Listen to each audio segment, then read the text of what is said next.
Buenas noches, es miércoles. Ya sabes lo que eso significa. That means good evening. It's Wednesday. You know what that means? For the first time ever, All Elite Wrestling goes south of the border to Mexico as we bring you our coverage tonight of AEW Grand Slam Mexico. Welcome to the pre-show discussion and welcome once again to the Super Live Studios live watch, live reaction, alternative commentary coverage.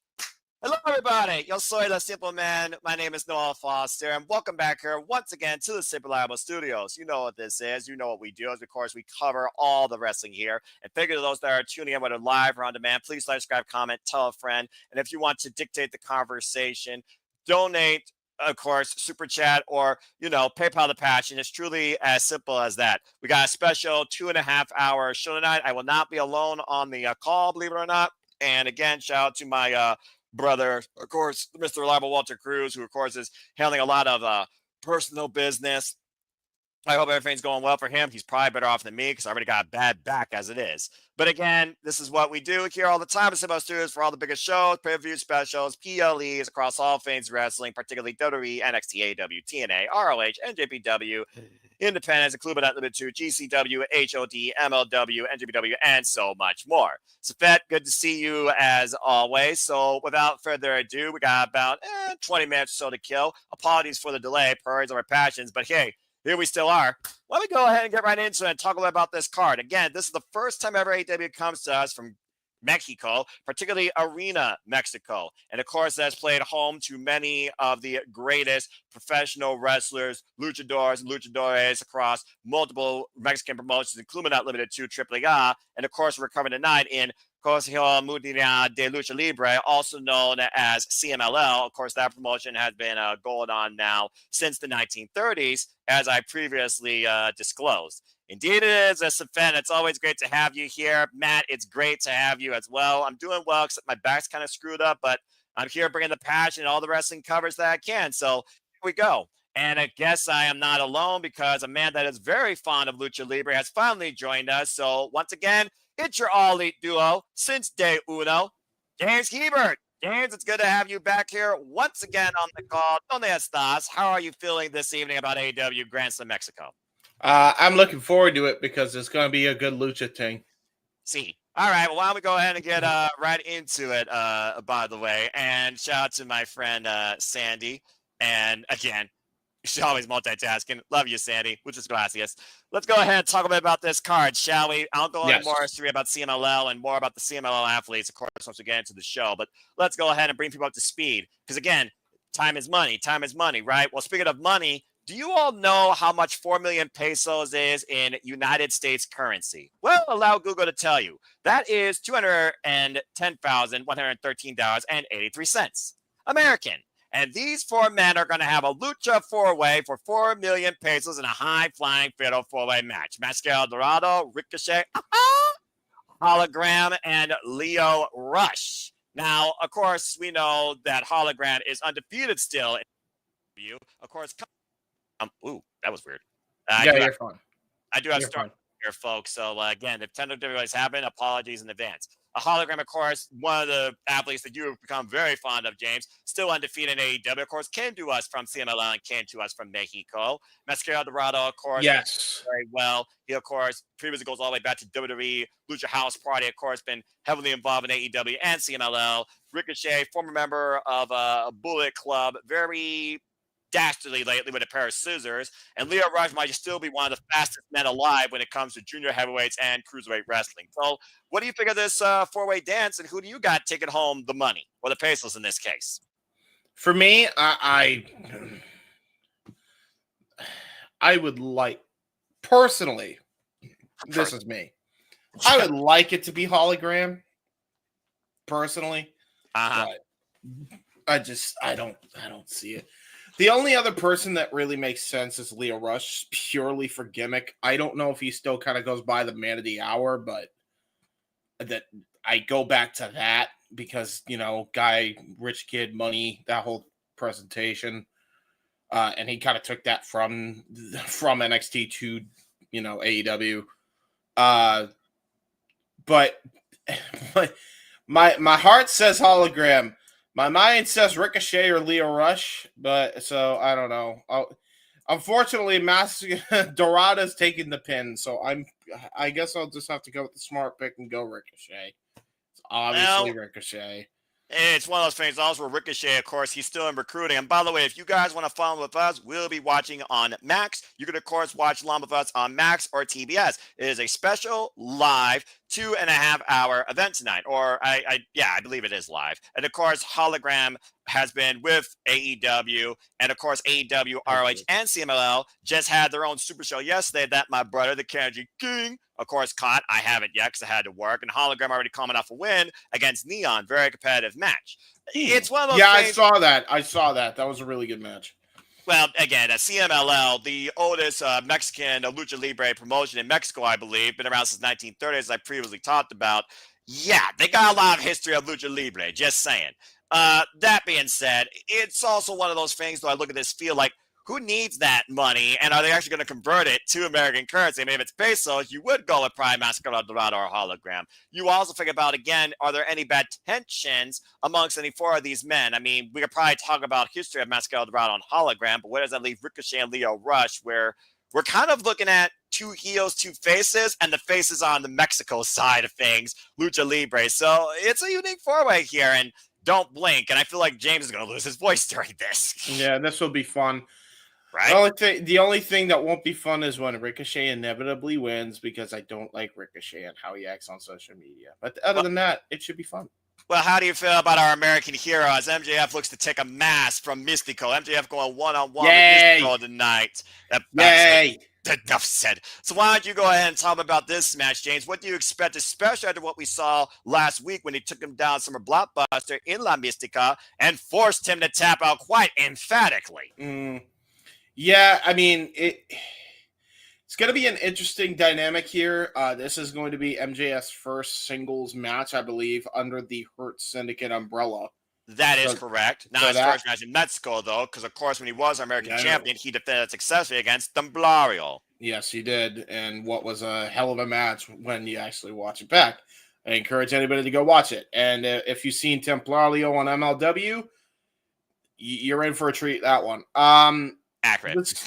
They both have the Fujiwara arm bar or a variation of it. MJF with the Salt of the Earth, Mistico with the La Mistica. I feel like this is another clear cut and dry one where you have to give MJF the win, especially considering he just joined the most over group, and they've been protecting the Hurt Syndicate pretty damn well. The Merchants of Hurt. Yeah, exactly. What is going on, JJ? And yeah, I mean, okay. My thing is this.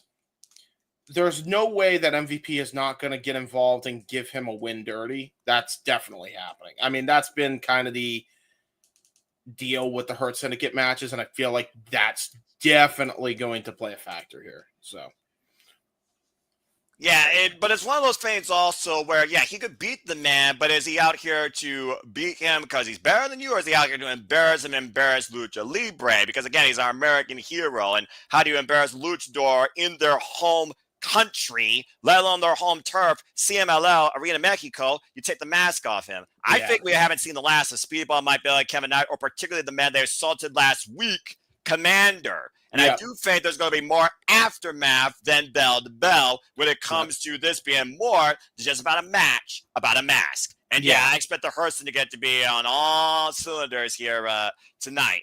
But I do think bell to bell, MJF is going to steal the win. Probably with that Dynamite Diamond ring. Yeah, real quick, JJ. I hear what you're saying, but I don't think he's going to come out like that at all. I think he's coming out in the fucking the Lex Luger inspired gear that he came out with to it all in. I think we're getting that MJF. We're getting American Hero MJF in full force. American Hero MJF. Now, I will say, if he does still have the MVP entranceway on top of that, then man, that's just an added bonus. But you know, I know is I will be thoroughly sports entertained. Okay. Yeah, I think that's a fair bet. And of course, one of the foundations of Lucha Libre and Arena Mexico, CMLL, AAA, all the Mexican promotions is high octane fast action, high flying, high risk, and a little bit of Yabe style. You know, the mat-based technical, like we see with the likes of Hechicero and of course, Angelico. And speaking of Hechicero, he of course will be with the Don Callis family in this insane 12-man tag. What is this? Bandido, Templario, Atlantis Jr., Adam Cole, Brody King, Daniel Garcia taking on Hechicero, Protoshita, FTR, and Josh Alexander. Protoshita! Protoshita! Damn it, Protoshita! Protoshita!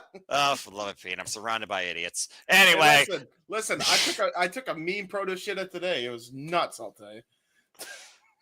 And thank you, JJ. It's good to be back on the review. This Summer of the Simple Man. We'll see how long it continues. It's already lobbied to be back next week. So stay tuned. And again, folks, stay tuned, of course, for the weekly moderated Conversation Wrestling Madness on your Saturday nights, the other shenanigans, hosted by Mega Wrestling JJ Williams. If you haven't already subscribed, or sometimes you might find me in the hot seat. When did I become a podcast host more often than not? This is ridiculous. Anyway. JJ, with this, the way you have this, though, it doesn't it's not Proto-Shita. It feels like something straight out of Street Fighter. Proto-Shit!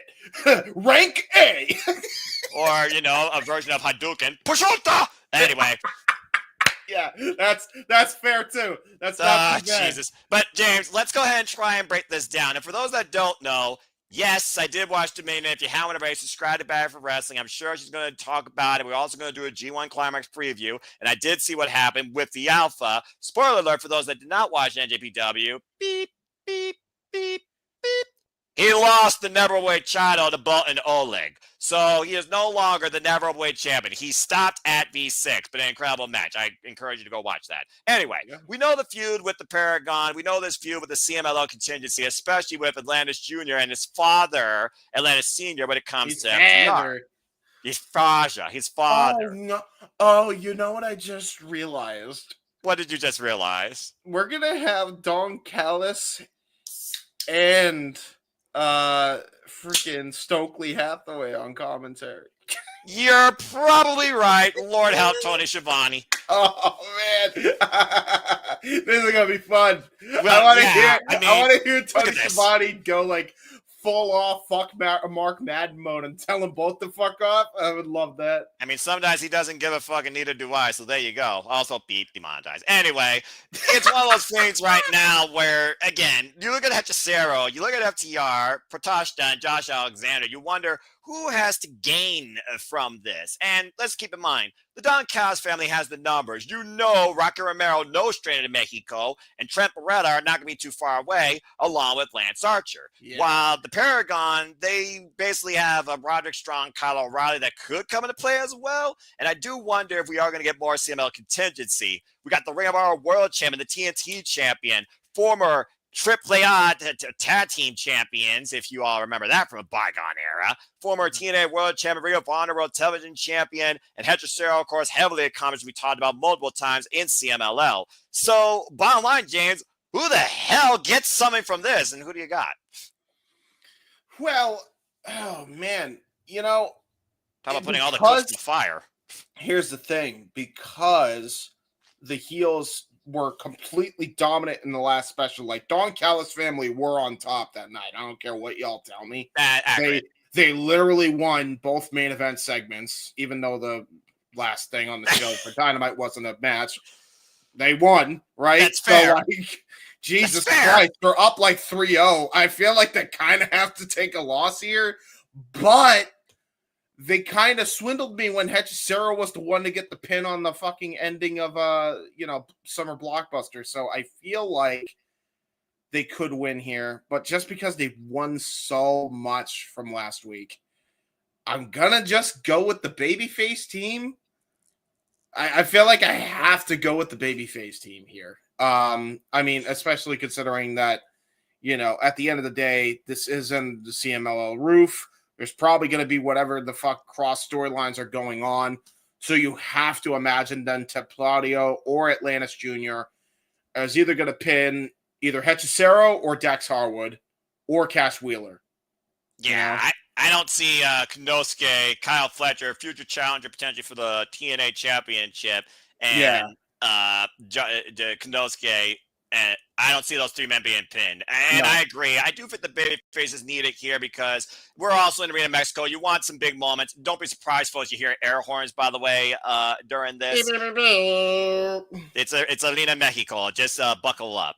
As you go with Team Protoshita for the win. Otherwise, you stifle the growth of Fletcher, Konosuke, and FTR in their respective stories. Well, I can understand where he's coming from too, but again, CMLL, Hechicero. I was about to say Hechicero could take the pin, and then you're protecting him that way. Exactly, and they could easily get their freaking heat back after the fact. So there is that. Right. I mean, again, like you said, he won last week, so typical. It doesn't matter what region of the world you're in. 50-50 booking is a thing, folks. I'm just saying. Well.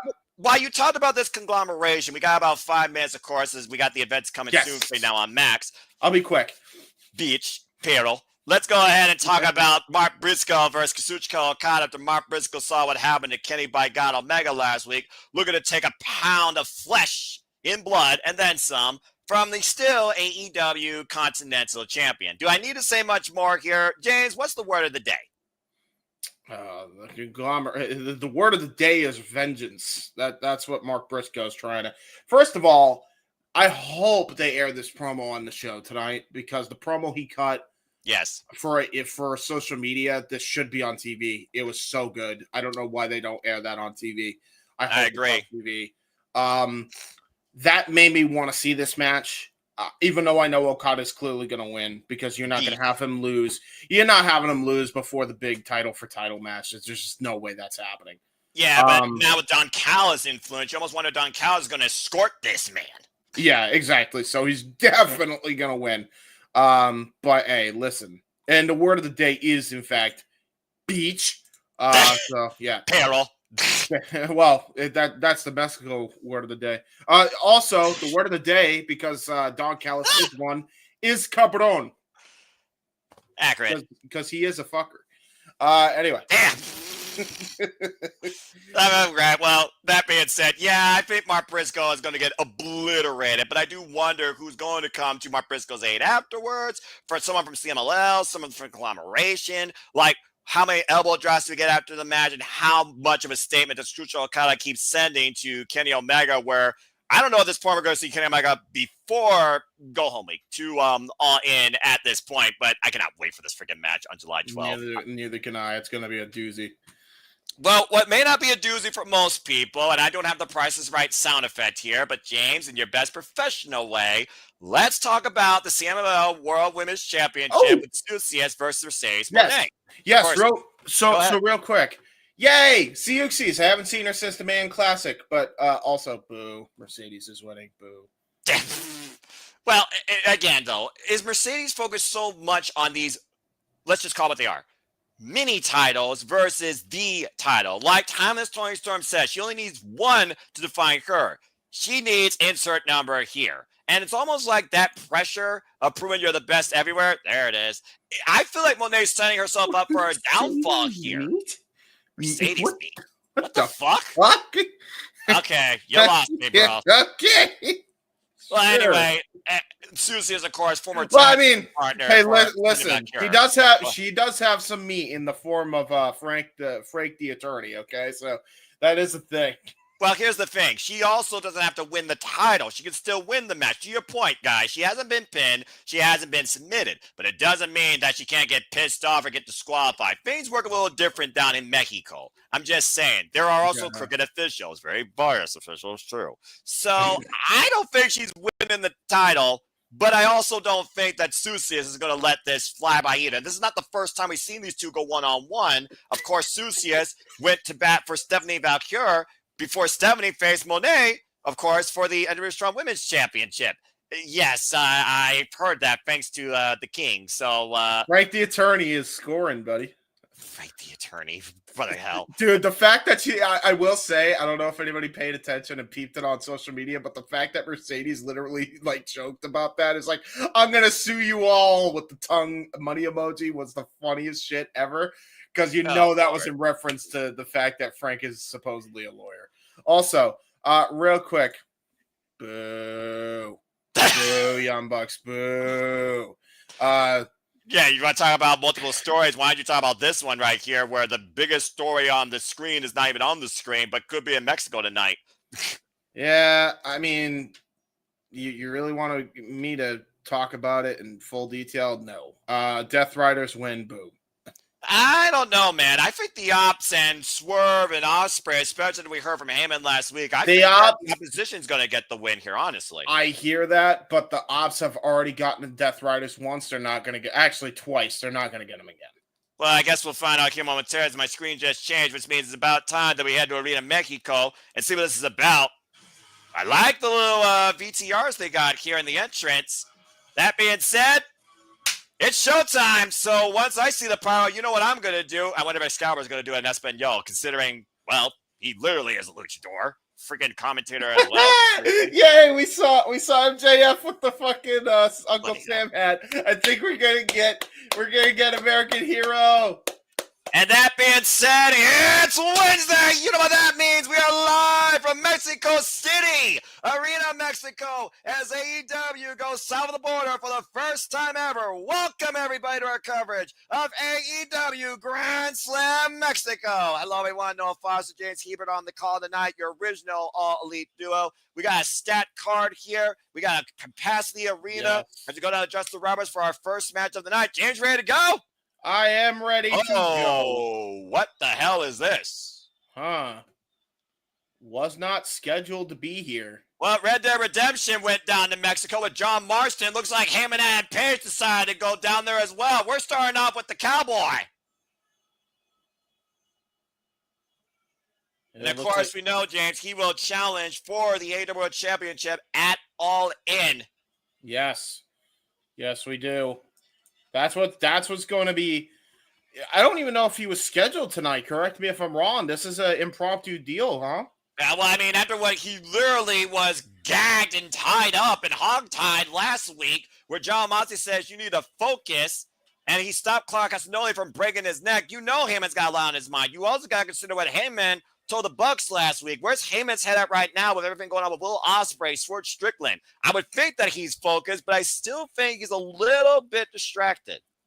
Well, let's hear what he has to say. I mean, it's interesting to see Hangman after he literally called the Bucks out for trying to get him back on their side. I just want to say, by the way, this arena looks fucking amazing. Yeah, right. Hola! James, I'll let you do the transcript. I'm sure he's going to speak English. Yeah, for sure. Scalper also doing the translation. Oh, he's actually speaking fluent Spanish. Wow. Says Spanish not the best.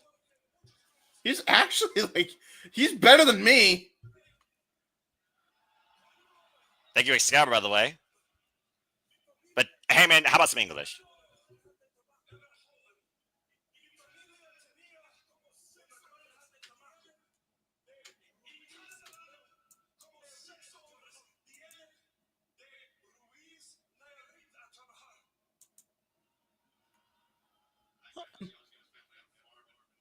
Perfect. They had a farm in Mexico? Didn't know this. I mean, it's a long way from Mexico to West Virginia.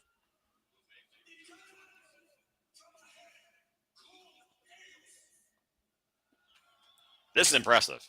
I'm very impressed. I was not expecting fluent Spanish from fucking Hangman Adam Page.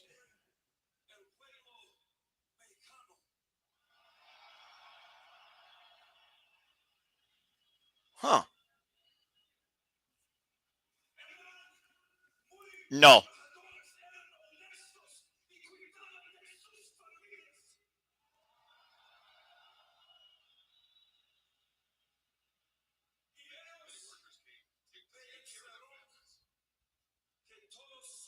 Talking about many workers can take care of their families.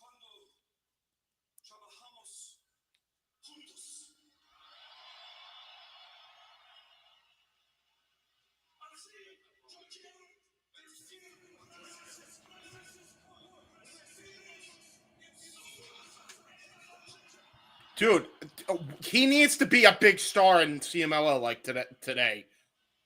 Talking about how AEW and the fans have sold out the house here tonight. That's accurate. Dude. I love it. I love it. Yo soy, I love it. He just became like the biggest gaijin. Well, he's not a gaijin in Mexico, but you get the point. The equivalent of it. The biggest outside babyface in Mexico, like in one promo. See.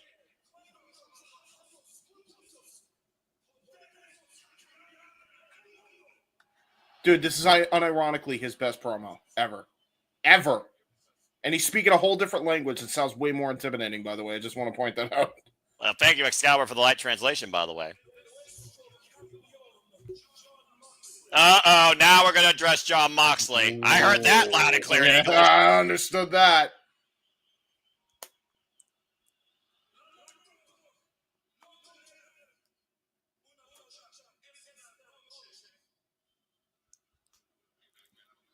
Hey, man, would not be wrestling tonight.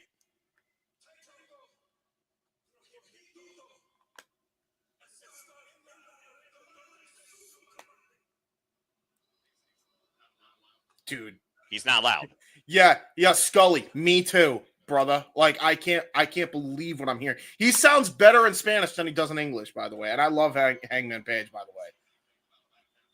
But this is his best promo. After the match.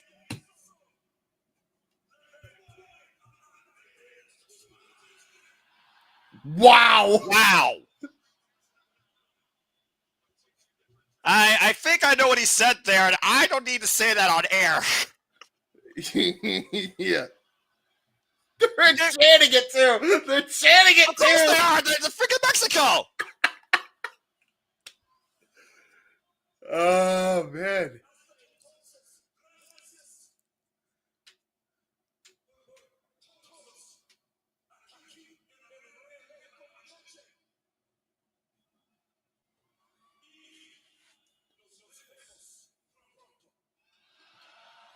Oh, I think he just called out.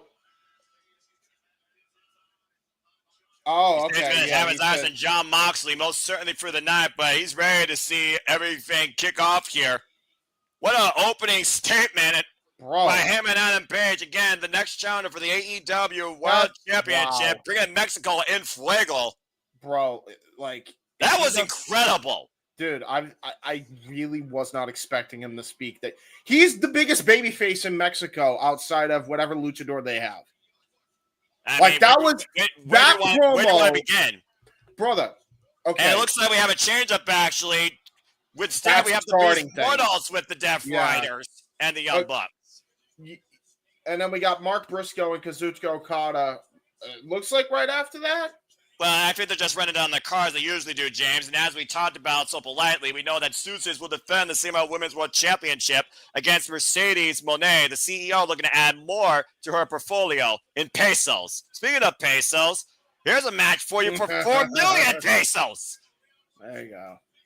Yeah, we got Ricochet, Máscara, Dorada, Hologram, and Lio Rush in the Fatal 4-Way action. And we got our American hero going to try to play the foreign adversary known as Mistico, and I am here for it. Of course you're here for it. You're here to see somebody get dematched. But coming up next, 14-man tag team action. You could read the names. Bandido, Templario, Lance Jr., Adam Cole, Brody King, Derek Garcia, FTR, Lance Archer, Josh Center, Brody Jr., and Hechicero. Up next, they increased it. Hey, they increased the match, and we didn't know about it. Well, I guess leave the graphic up. Who cares? I mean, at the end of the day, you got at least 12 men on here.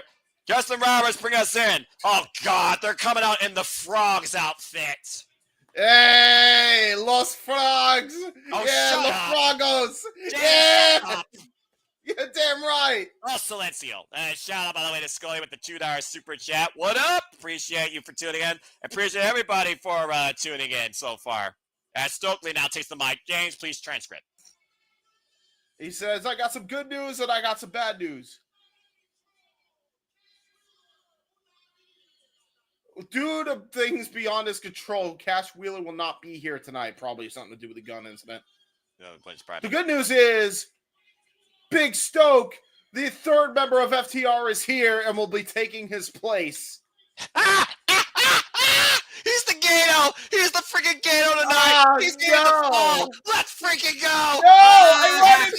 No, I wanted him with Dawn on commentary. Oh. He's gonna get what he deserves. Well, I guess so. Well, unfortunate circumstances for FTR as here comes Volador Jr. Oh, wait a minute. Is he not going to be on? Maybe he's not. Wait, what are you talking about? Okay, so I must have heard that wrong. No, but he's in gear though. Yeah, he's in gear and he's in the ring. Okay, so that's because Stokely only wrestles in a freaking tracksuit. You know this. So who is this? That's Volador Jr. from CMLL, dude. Well, no, I know that. Matches. I know that, but like, he wasn't advertised for this. He literally just now we saw the new graphic. I didn't see him in there. He was, yes. He was part of the opposition now. Because again, folks, this is now a 14-man tag team match. And here comes potentially the next challenger for the TNT Championship. Oh, they added Kyle Fletcher. Oh, they added 2 individual. Okay. Yes, James. They added literally 2 people. Got it. I guess just have the Grand Slam Mexico graphic because you don't need to type all. Yeah, I'm about to say. I already typed most of it, and that's also incorrect, but it's okay. I got this. Anyway, you can keep introducing people who's coming out, because here comes one of your favorites in the yes! Hechicero. The man, Hechicero! The man, Hechicero, he says. Bro. Oh, and he's coming out with Josh Alexander and Lance Archer. Almost some team solidarity. Well, we've seen him basically working alongside the Don Callis family. Hechicero, by the way, is 2-0 teaming up with these guys. Yeah, can I? So yeah, while they're introducing people and they're walking down to the ring now, so I think I got time to talk about this. Go for it. I kid you not, as a Hangman, whether you're a Hangman Page fan or hater, thank you, Sandy. There was so much conviction by Hangman Page's promo in Spanish, more so than in English. I have not heard Hangman give that much insane, like. I believed in whatever the fuck he was saying, and I didn't even understand like 95% of it. Well, you talk about his humble beginnings. His family had a farm down in Mexico, and of course, this area is known for hardworking men and women that paved their way in and out of wrestling. And tonight, he will be watching Jon Moxley very closely. While he may not be in action, that has nothing to do with him not coming out after the bell, as he's ready to get things going immediately. So, andale, here comes Bandido. Yeah, Bandido. Let's go. Bandido. The current Ring of Honor World Champion, by the way, with a 2025 singles record of 5-1. And we just saw this man beat the Beast Mortals on Collision. I was going to say, we could probably have the graphic up if we want, even though there's more people now. It's up to you if you want to do that. Yeah, let's just do the graphic and have the banner that's now updated. Fuck it. And here comes Atlantis. We saw Atlantis. And Atlantis Jr. get confronted by FTR. Accompanied by Templario. Of course, one half of them are strong tag team champions. Atlantis, by the way, is a 42-year veteran and a CMLL icon, for those that don't know. Yeah, that's crazy, the amount of gold that is in this matchup here, by the way. We're about to say on both sides. And speaking of gold, there's still one more person to come out that does have gold. I don't know how Paul Turner's going to keep up with this melee. Well, I mean, it's good. You have to imagine, because it's in Arena Mexico, it's going to take place under Lucha rules. So you could either tag out or you can roll out to the outside of the ring and somebody else can take your place. And that will count as a legal participant at that point. I'll get that. And also, there's going to be absolutely unlimited violence, especially with this Hound of Hell, Brody King. There's Brody As if you need more meat in this match. Oh! They're probably confused. They're like, why is the heels teaming up with the baby faces? Because they're probably looking at Brody King and is like, is he a heel? I mean, Brody King has his fallout, though, with Josh Alexander, lest we forget. And he also bludgeoned that man and beat him in, of course, that International Championship tournament. Or the Owen, excuse me, it was the Owen. The Woo! Oh, the bloody woo! hell. Even in Mexico, the Woo is still stupid. I'm loving it. Of course the you woo! are. First time we're seeing Garcia compete here in Mexico. Former PWG champion and former Ring of Honor Pure champion as well. Two-time Pure champion. Here comes the current TNT champion. And there's the graphic, folks. Yep, I kid you not. They just changed it tonight. You're dealing with 14-man tag team action. And by the way, okay, no, so yeah, Stokely isn't a part of it. I thought he was. Yeah, you know it's just gonna be a corner man. All right, you're fine. Yay! Wait, no Don Callis though. With the Don Callis, oh, I don't get to hear them. Remember who he's with. I know. Just saying. I wanted to see him and Stokely talk shit. Of course you did. Shout out, by the way, to Renegade Wrestling, JJ Williams, one of the hardest working men here at the Samoa Studios, keeping everything up to date. If you haven't already, folks, please subscribe today. Renegade Wrestling, JJ Williams, subscribe to Rage of Wrestling, and subscribe to Batty for Wrestling, the youngest channel, still under Genesis here, as part of the Simply Reliable Studios family. Ooh. Appreciate you, Ash, our Canadian friend. Our Canadian friend. Ash. So how quick before this match gets out of control? Do you want to do an over or under here, James? It's gonna be like right out of the gate crazy. Adam Cole Bebe by the entire Mexico crowd, by the way. And Arena Mexico sold out, it looks like. People up in the Raptors, standing room only. Mm-hmm. You can tell how special and how fun this night's going to be. And we're just getting started with our first match, folks. Listen to that atmosphere. Listen to that place. Yeah, man. I love it. Huge. I will say this much. I will say this much, Sandy. I don't think it's a visa issue. I think it's in relation to that gun incident, and I don't think he can travel outside of the state with special permit, and probably didn't get the permit in time. Because I do remember that was part of the provision of the gun thing. So that might be why also. Yeah, Vail might be onto something there. So we got the former number one champion with the Ring of Honor World Champion. They're bringing to kick things up. Bandido, Canothia to catch, guys. This 14-man tag is underway. Notice, by the way, everybody down on the floor. One man up on the corner on each side. And that's how you will negotiate tagging in and out of this match. So we get a miss right now. Quick. Yeah. Whoa! Bandido. Yeah, a little action there. And look at this, by the way. You got a former AEW International Champion and the current Ring of Honor World Champion going out of here, and talk about a clash of worlds here. DDT Pro, to your point, versus ROH and CMLL in Mexico. Went for that knee. Knows able to scout it. Now hooking him up and over. Bandido lands on his feet. Caught with a front kick in the midsection, though. Takeshita drops Bandido down. Bandido, gotta go over to Harris. Yeah, full on Harris, and there goes. Don't blink. Wait. Oh. Out, and here comes Hechicero. And the crowd is going insane for Hechicero. This is a full-on Yabe-style match. I'm for it here. Bandido and Hechicero, the Alchemist versus the Most Wanted Man. And you can be part of the conversation, folks, using hashtag AEW Grand Slam Mexico on the X tonight. And thank you for those that tuning in our coverage. Please like, subscribe, comment, tell a friend. And for the record, by the way, look at this. Look at this right here. What you're about to see is some of the best lucha in the world right now with these two. Look at that. Look at that. Double stop, reverse monkey flip, hit over. Great monkey flip takeover into the cross. And you know the cover, though, rose through. 2 count. Go ahead, James. Sorry. 2 brilliant tacticians, man. This is unbelievable. Oh, nice rising knee strike there by Hechicero. And now Hechicero doing a little dance. Yeah, gotta love it. Right now, brewing up his own formula for success. Now up against Daniel Garcia. And we saw a little bit of a preview with these two last week on Collision. Nice roll through there by Garcia. Oh, come on. Oh, he's wooing him. Hechicero picked the ankles, though. You'd never want to try to showboat against a man like Hechicero. And now look at this. Gonna try to get him in a Billy Goat. Is that a Billy Goat's? What in the hell is this? I thought it was like a reverse surfboard, and then I thought Garcia was going to go for a guillotine. Now Hechicero up and around, take over to Harris by Garcia. Not too bad by Daniel. I was going to say, dude, it was almost like he was trying to go for a Billy Goat's curse, but then almost tried to turn it into a powerbomb.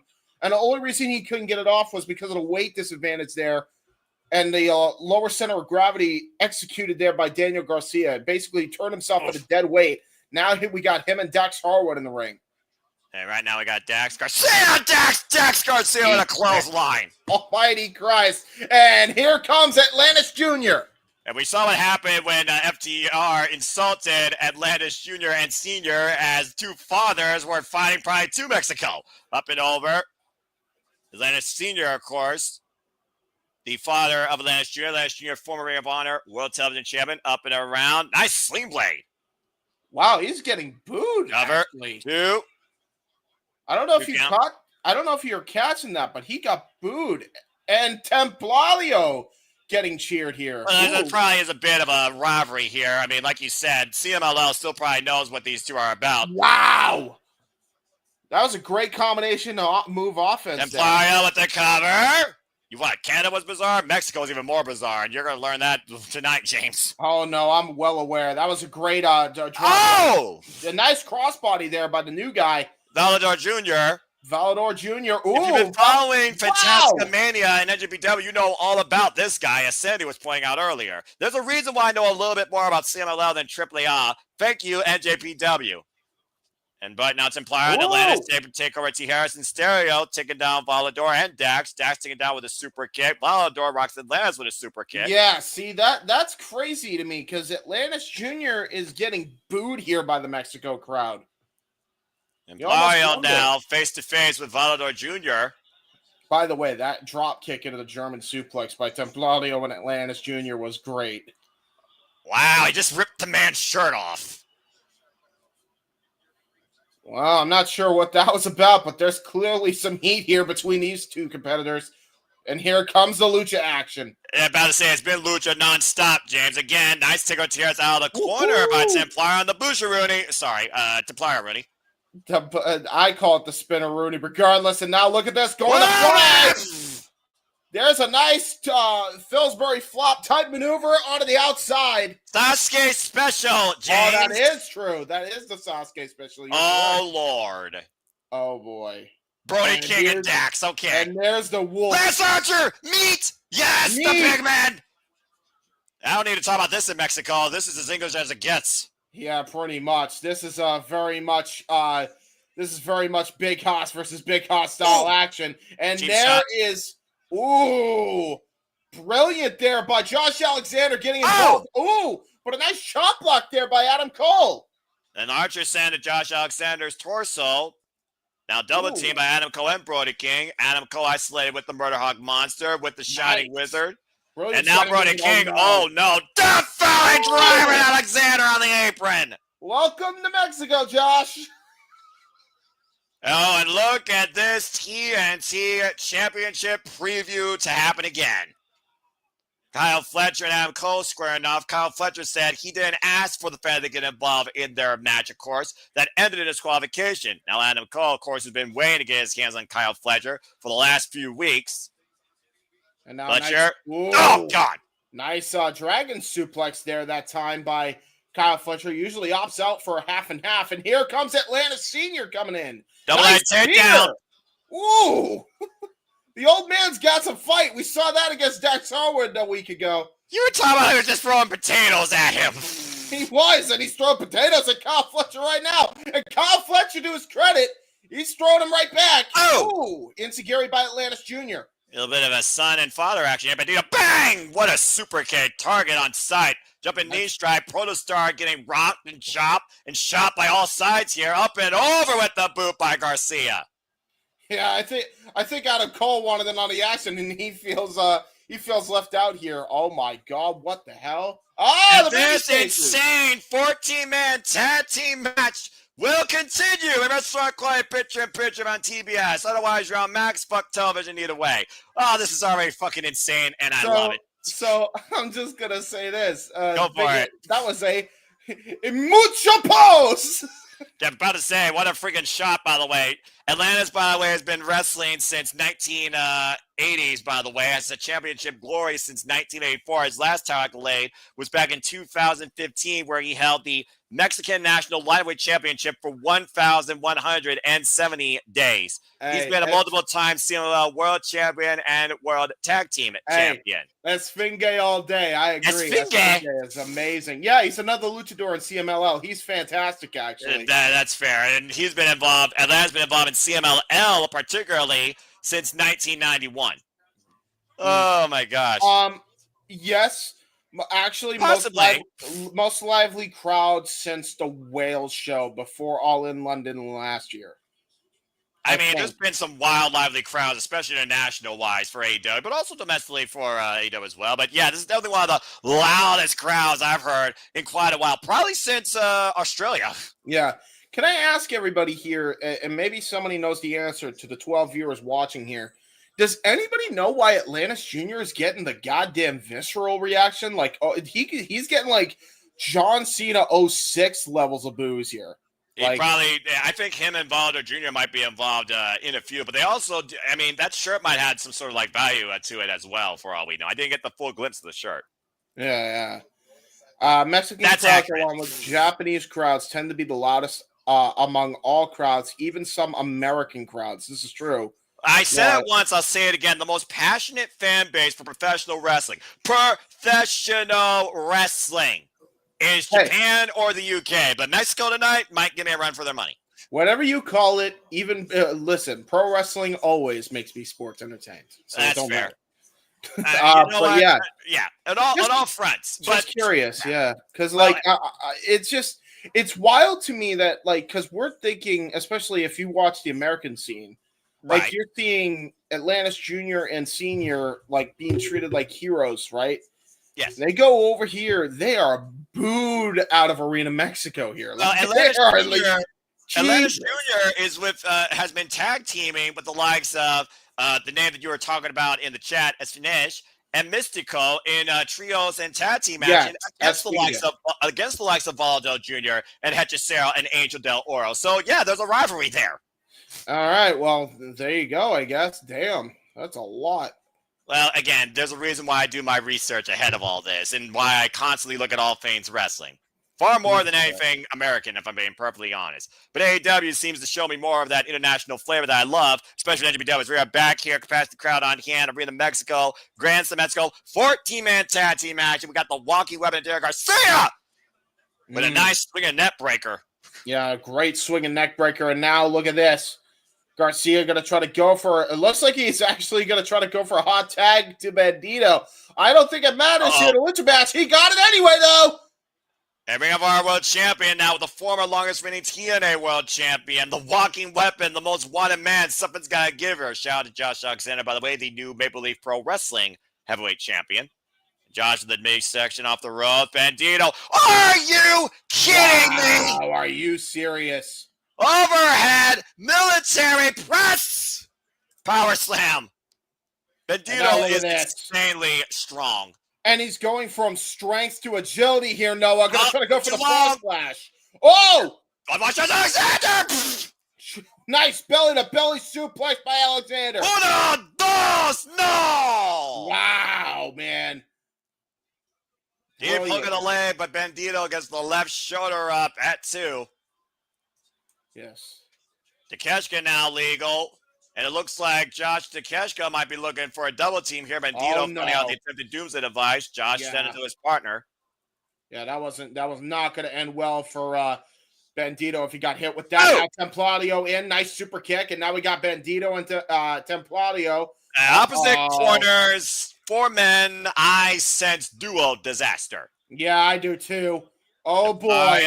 Brody King hooking up Josh Alexander and Konosuke Takeshka with the far-away Oh, my God. Slams. Cover 2.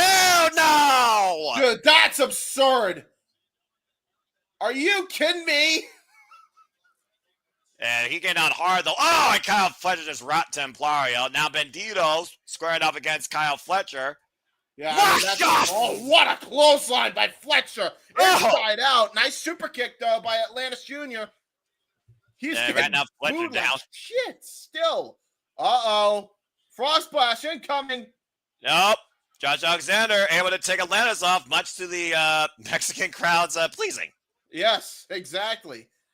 Again, James, we're going to go all in 24 days, but this match is going all out tonight with all 14 of these men overhead back by Atlantis and Josh Alexander. And we'll be covering at least Supercard of Honor and AEW All In, folks, during All In Week. Wait a minute. Whoa, wow. Oh, wow. Nice little shout out to Hernandez there with the running crossbody over the top rope, clearing the hurdle. Yes, exactly. Now, all position inside the ring, squaring off in four corners. 3, 4, 5, 6, 7, 8, 9, 10. Wait for it, James. You counted 1, 2, quick. Not for Atlantis. I was paying attention to Atlantis. Fair enough. You're paying attention to the only CMLL wrestler in that four-way scramble. Jesus, what a nice suicide dive. Watch them fly with the follow-up. Another suicide dive. Konosuke almost over the barricade. Now Josh and Garcia, Adam Cole, Kyle Fletcher are finally the backstage. And we are down to Brody King and Lance Archer once again inside the ring. And look at who else is on the apron, though. Hechicero's still there. And Bandido wiping out Volador Jr. off screen, by the way. Great AEW for that replay. Yes. Lance Archer, of course, out of the Texas area. Brody King, of course, out of the California area. Trained out of Santino Brothers Wrestling Academy. Oh, man. What's the Spanish word for meat? Big boot, block. Brody King runs through Archer with the shoulder block. That's impressive, taking a man like Archer off his feet. James, you literally looking that word up. I was being rhetoric. I'm gonna look up. Oh, nice elbow drop there. Now Hechicero in for his team, the Don Callis family. Just putting the boost to Brody King, but Brody's stirring. Carne or Hechicero? Hechicero sounds right. Off the ropes and again turns Hechicero up. But what the hell? What? A Hurricanrana by Brody King. What? What? All right. Well, Brody King apparently can also fly. Yes, he can. Hechicero with a tope suicida. What can Brody King not do? And now I think, oh no. Oh, Atlantis Jr. and Dax Harwood. Oh boy. Oh, shit. Oh, we got a full-on Donnybrook. Oh, wait, that's the senior. I'm sorry. You're right. That's the father. That's senior. We got a Donnybrook here. Two dads in Mexico. It's a hockey fight. Oh, low blow. Do they have hockey down in Mexico? Oh, they do now. And fair enough, as Dax right now is literally kicking the side of Atlantis Senior, and the crowd is loving it. I repeat, the crowd is loving it. It's anarchy in the arena. Yeah, it basically turned into that. I love it. And right now, wait a minute, inside cradle by Atlantis Senior. Hook the leg on Dax too. Got him. Oh! Oh! Atlantis Senior just pinned Dax Harwood and got the win for his team. Oh no! Oh no! Well, I knew this was not going to end simply like that. Dax getting more cheap shots in. I'm not surprised by that. I mean, you got to admit, Dax probably feels embarrassed. Dude, these guys are getting booed to shit in there. Dax the X right now running for higher ground, hiding himself behind security. Grand Slam Mexico freaking continues here. It's Anarchy in the Arena. Oh, that's a good match concept. Are you referring to Anarchy in the Arena, JJ? I feel like that's very much the case. Well, to everyone their own. I will say this. I'm still more excited right now with what I'm watching here than I have been for a little while with a lot of other stuff domestically. That being said, I'm also very excited what happens come July 12th, but I was not excited to see what happened after that contract was signed as Kenny Omega and Kazuchika Okada put pen to paper for the now unified AEW Championship, where we renew a classic rivalry that brought professional wrestling to the stratosphere internationally with Kenny Omega and Kazuchika Okada 7 years later, James. Yeah, well, we saw what happened in most recent history. That was the saddest thing. Unfortunately, we thought we were going to have a match out of respect, and then out came the devil. He reared his ugly head again. A virus worse than COVID that has really poisoned, plagued, and literally sickened so many souls now has purged the heart of Kazuchika Okada, a man that is so desperate to prove that he is better than Kenny Omega. He's now aligned himself with Don Callis. And those ridiculous elbows to, might I add, the core of Kenny Omega, Jesus Christ almighty, where he had two pretty much feet of his intestines removed, fighting off diverticulitis. As Okada ran away with Don Callis with that blood on his white shirt and the AEW Continental Championship. But Saturday, July 12th, James, the match is still on as far as we know. And it will be Okada and Omega. Winner takes all for the brand new AEW Unified Championship. And coming up next, Mark Briscoe looks to break a bitch as it's Mark Briscoe versus Kazuchika Okada one-on-one. We return to AEW Grand Slam Mexico as we got another commercial break. Fuck television. So I did not know there was I either I didn't know or I honestly forgot just because there's so many shows we do. What's the GCW in relation, JJ? And yes, I could probably make it happen. All right, now we got a moment to breathe. Let's go ahead and take a look at some of the comments here. So, James, first off, 14-man action. Oy vey! Yeah, oy vey indeed. Yeah, that was fun. I loved it, though. That was crazy. Just Atlantis and Atlantis Jr. getting booed was not something I expected. Apparently, you got to be familiar with CMLL. They are not liked down there. Well, then why are they the baby faces here? Because that's the AEW storyline. It don't make sense if you're doing it in the anyway. It don't matter. Okay. Don't try to put logic and wrestling in the same sentence. How many times would I tell you, JJ, and anybody that? All right. Anyway, so what is the GCW show, JJ? I could probably work it, but Noah, are you able to call it with me? What? What's going on Friday? I was focused on AEW. What are we talking about here?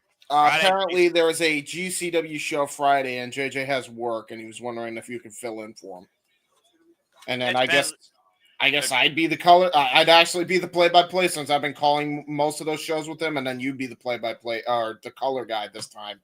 I guess that could be the second time I ever did color after outside reality of wrestling. But as long as it works with my schedule, I should be able to do it. We can talk more about that behind scenes once I know more about the time of that versus what I'm doing on Friday, because I already got a busy Friday as it is. But yeah, I'll see what I can do. All right. Yeah. Anyway, let us know. All right. Well, anyway, back to AEW again. Wild 14-man tag team. Imagine as Atlantis Senior pinned Dax Harwood with a inside cradle, and okay, fair enough. I still have to finish watching Dominion. I'll probably do that tomorrow because Lord knows I don't really have anything tomorrow. I do have something on next week, Thursday, though, with Killer Kelly challenging Mancha Slammers for the TNA Knockouts World Championship. That's a different conversation. Anyway, again, to those that are tuning in, hope you're having fun so far. And yeah, I don't know how that's going to help FTR go after the CMLL Tag Team Championships. So much for that pursuit. Well, they just, well, I mean, to be fair, it wasn't an official regular tag match, so there was that. I suppose you want to try and add an asterisk to it. I guess you could do that. Pardon me, guys, as apparently my camera is like all screwed up, and I don't know why. Let me see if it's because my phone is on Wi-Fi. I might have to take it off Wi-Fi. That's fine. If we got a full commercial break, everyone's enjoying our coverage so far at AEW Grand Slam Mexico. Crowd is absolutely electric. Hope you're enjoying this. Please like, subscribe, comment, tell a friend if you have. Subscribe to Bad for Wrestling and Brave Wrestling. We'll be back here shortly with a one-on-one match. That will be Kazuchika Okada versus Mark Briscoe in defending the honor of Kenny by God Omega. JJ, I assume that was promoted on the schedule, correct? All right, let's read for the sky, boy! This is going to be fun. Anytime our Briscoe wrestle. I'm pretty sure the Briscoes have wrestled before in Mexico. Yes. Yes, they have, actually. Yeah, about to say. I mean, we're having the Briscoes wrestled. Give me a second. With no hesitation, coming off that great mixed trios win at Summer Blockbuster alongside conglomeration members Will Nightingale and, of course, Tomoshi E. As we look back at this promo. Okay, I got to go out and go back in. I don't know what's going on with my camera, but I am in sync with you, so just give me a minute. You're fine. Okay, yeah, JJ, I should be able to do it. Just if no, I'll either call it solo or hopefully Noah will be free. Yes, they're showing the promo. Yep. Talking about me versus you. Talking about how he and Kenny Omega, they even tagged together. They fought against one another. Rainmaker! There you go. Had to give you that one. All right, I'll be back. I appreciate it. As the current, still reigning AEW Continental Champion returns home to Mexico. Of course, for those that don't know, Kazuchika Okada was trained by Ultimo Dragon before returning to New Japan Pro Wrestling, and currently has a 2025 record of 9-0. The fact that Kazuchika Okada would stoop so low like he did last week, though, again, it's deplorable. There's Don Callis to my points. Yep. There he is. The ruse they pulled last week. Now a part of the Don Callis family, the biggest. And now, mind you, I do find this interesting. The Don Callis family has Konosuke Takeshita and Kazuchika Okada. If you remember this, they actually had a stare down, and it was not the most pleasant of stare downs. In fact, they've had a couple or a few now. So I don't know if it's necessarily something that Konosuke was hoping for. But hey, man, I guess Don Callis, anything to get the Don Callis family on top, right? Yeah, well, when you're Don Callis, especially, every Aubrey Everett for this contest. Let's hear it for Aubrey. Again, Saturday, July 12th, we go all in. Aubrey Everett, who's been very fluent, by the way, in Espanol, if you've been watching her work. Bell Reigns are underway. This is their 12th encounter against each other in some capacity. Mark Briscoe first faced Kazuchika Okada when he and his brother took on Chaos's Okada and Nakamura back at RLH World of Worlds in 2015. And Toya Schiavone right now admonishing Don Callis, and I don't blame him. Reading him the riot act, yeah. You did say how, again, he was going to tear Don Callis a new one. Yeah, he's definitely doing it right now. This is their second ever one-on-one match, by the way. Okada met Mark Briscoe in the Continental Classic last year, and Okada won in 13 minutes. And right now, Mark Briscoe and Okada caught about tie up here in our first singles contest of the night.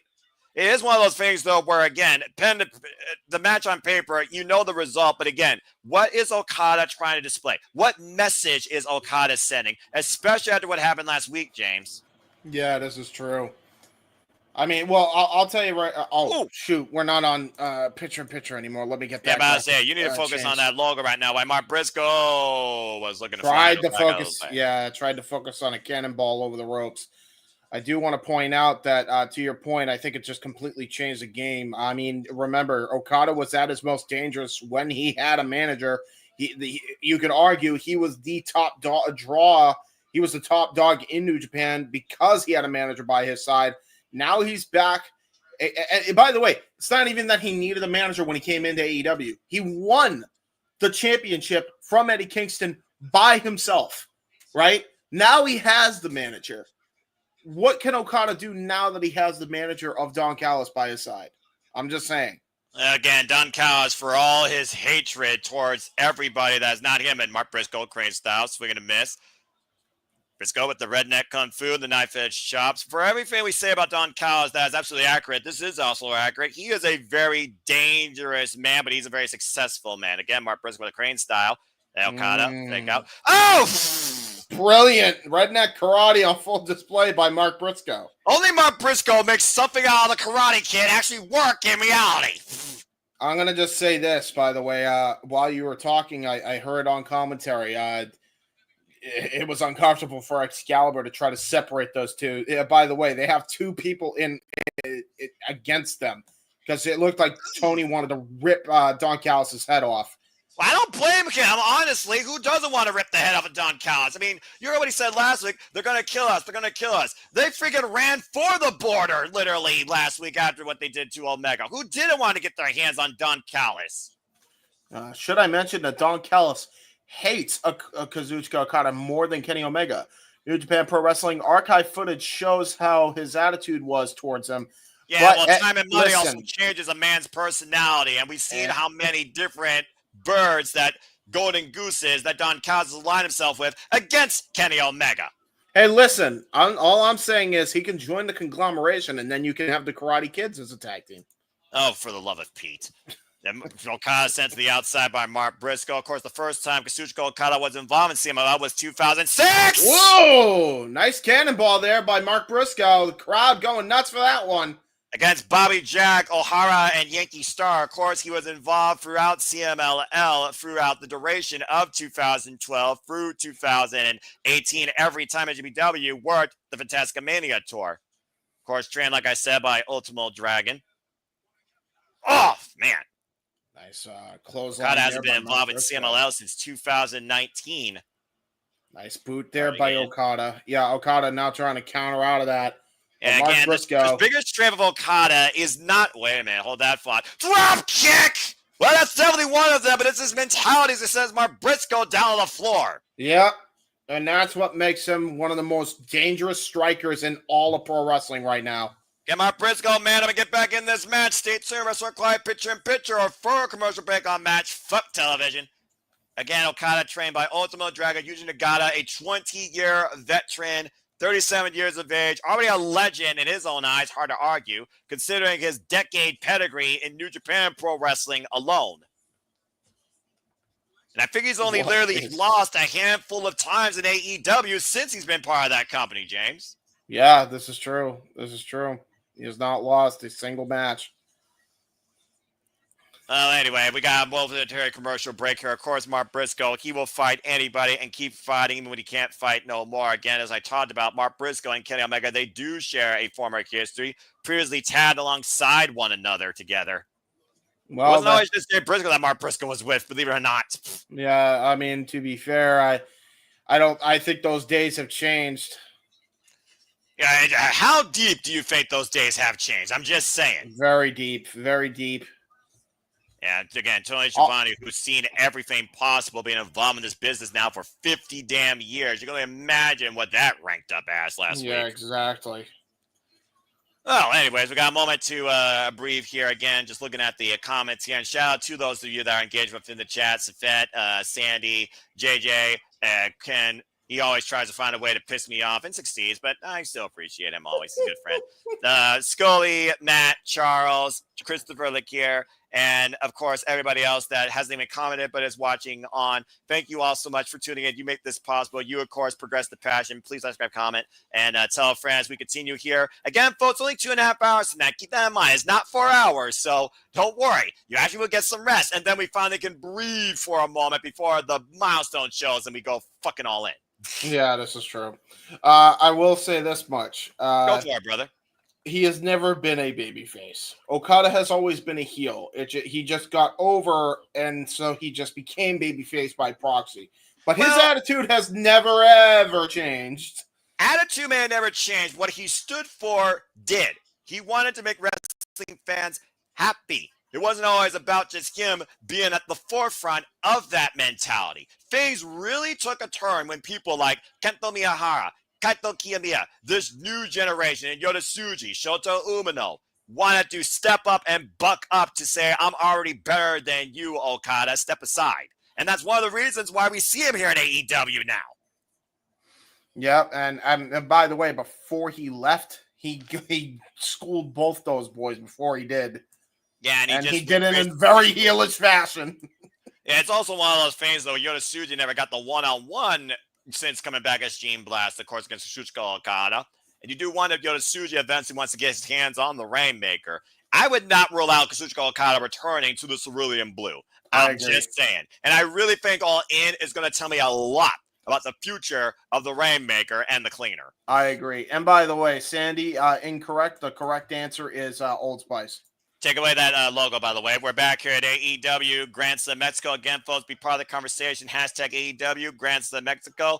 James Noel Foster on the call here. Kazuchika Okada versus Mark Briscoe one-on-one. Mark Briscoe fighting on behalf of that outrageous attack by Okada, orchestrated by him and Don Callis last week. Flapjack drops Mark Briscoe face first. That is classic Okada. Trying to make literally Okada feel what Omega felt last week. The Briscoes first faced Kenny King and Kenny Omega back in 2008 in ROH, and then went alongside Kenny Omega in trios action shortly after against the likes of Austin Aries, Kenny King, Rhett Titus, and of course the Embassy. And now Okada might be looking for that tombstone pile driver. Mark Briscoe able to roll through, shoulders down, legs hooked, and gets a 2 count. Swing and a miss by Okada, waist lock. And again, you don't want to give Okada waist control. No, you don't. Oh! Nice insecurity there by Mark Briscoe. We've seen him pull that off in the past. I feel like that Mark Briscoe sensed Okada was looking for that risk, because we know how quick Okada can pull out that ripcord lariat, that Rainmaker.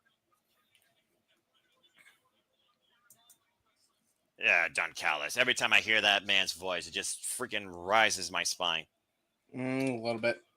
And Mark Briscoe right now testing his mental against Kazuchika Okada. I'm not sure who's going to get the better of this affair. It is the a strongest spirit. It is a packed arena in Mexico, by the way, as they trade shots back and forth. And of course, AEW continues to move forward all across America, Mexico, and even Canada, including my neck of the woods, Ohio, which means I might finally be able to go all elite again in August. Took them long enough for you. Yeah, you're telling me I'm just waiting for a pay-per-view in this freaking state. The one company I want to see in Ohio. Dynamite 300 and Collision 100 July 2nd on Wednesday, by the way. And, of course, likely or not, we probably will be covering those because that's a milestone for this company we've been following since day one through the worst and best times, where we're finally restoring a feeling of positive atmosphere and morality in professional wrestling here, Jim. Being perfectly honest here. Oh! Nice Fisherman Buster.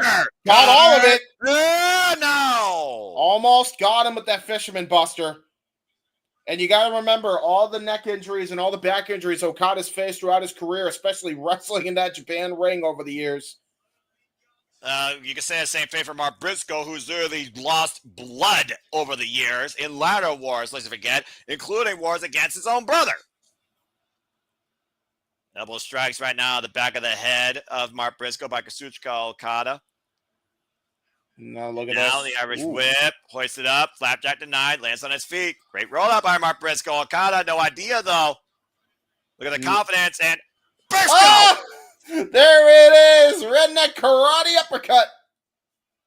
I love Mark Briscoe. And now Mark Briscoe. Uh-oh. Oh no. Gonna be caught. Grabs the head, captures the head. Oh man! Heavy rain. That net breaker over the leg and knee. Got all of that one. Of course, we get a body part, focus the attack on it. Sets him up so well for not only the Rainmaker, but that Cobra Clutch, the money clip. And here comes that elbow drop that he injured Kenny Omega with, by the way. And we know it's not the most lethal move. Oh, man. Oh, but hit him right in the gut. And now here we go. It stopped Mark Briscoe's heart for a second as Okada might be looking to give us the pulse. Yeah, fuck you. Shaky Bendejo! And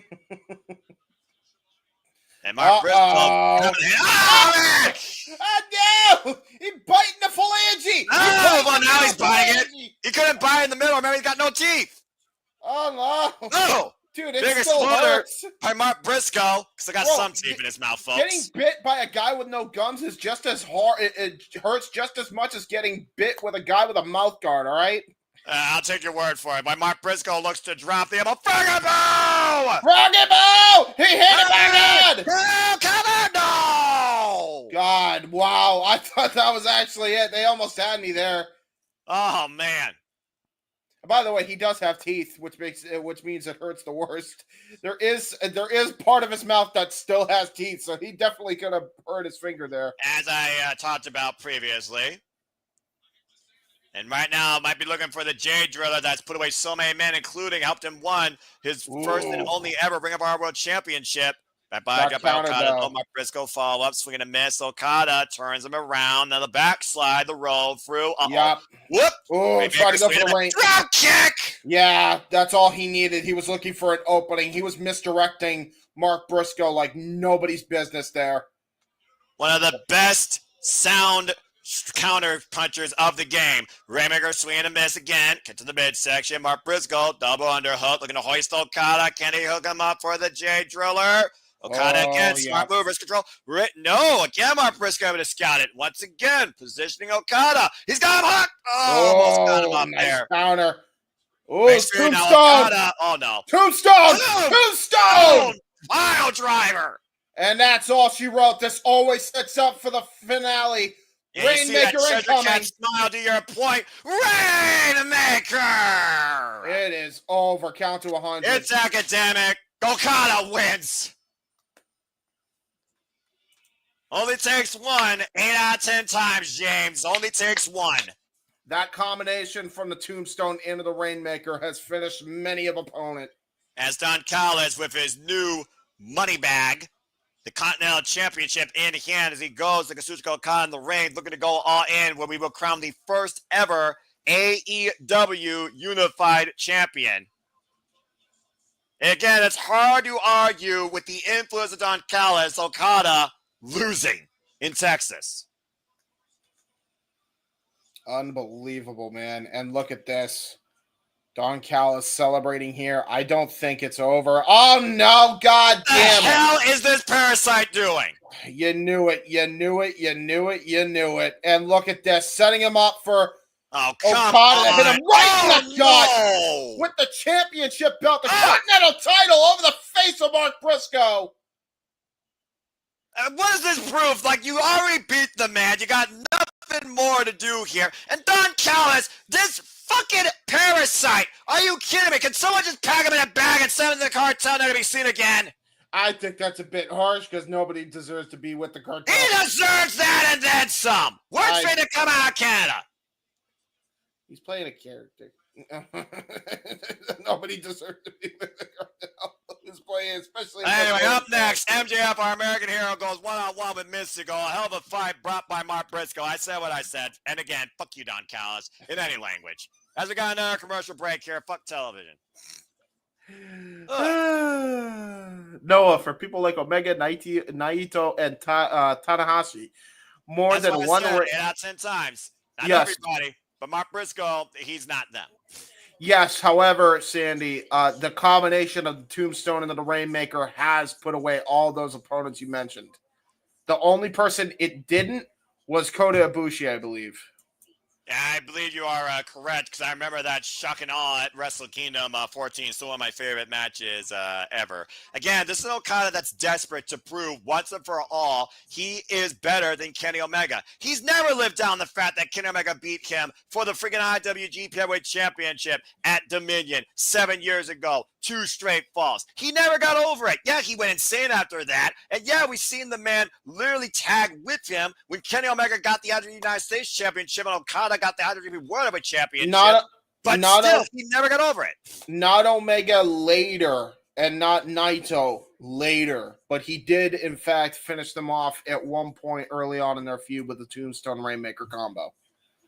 All right. Later on, you're correct. Not after the fact. Later on in the feud, he kicked out. You know. All right. Well, thank you all for your Chris Charles and NWW World History lesson. And for those that want to learn more about that, you can go be a subscriber to NWW World. But if you haven't already, come here. It's free.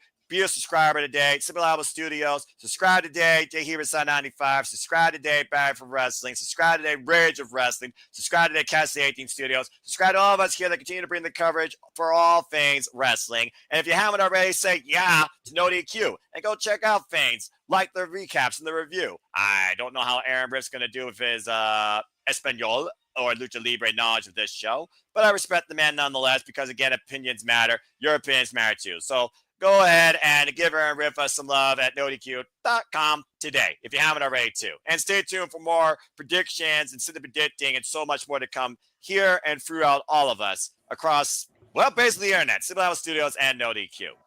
Anyway. ¿Quieres mundo? Italimundo. See. Again.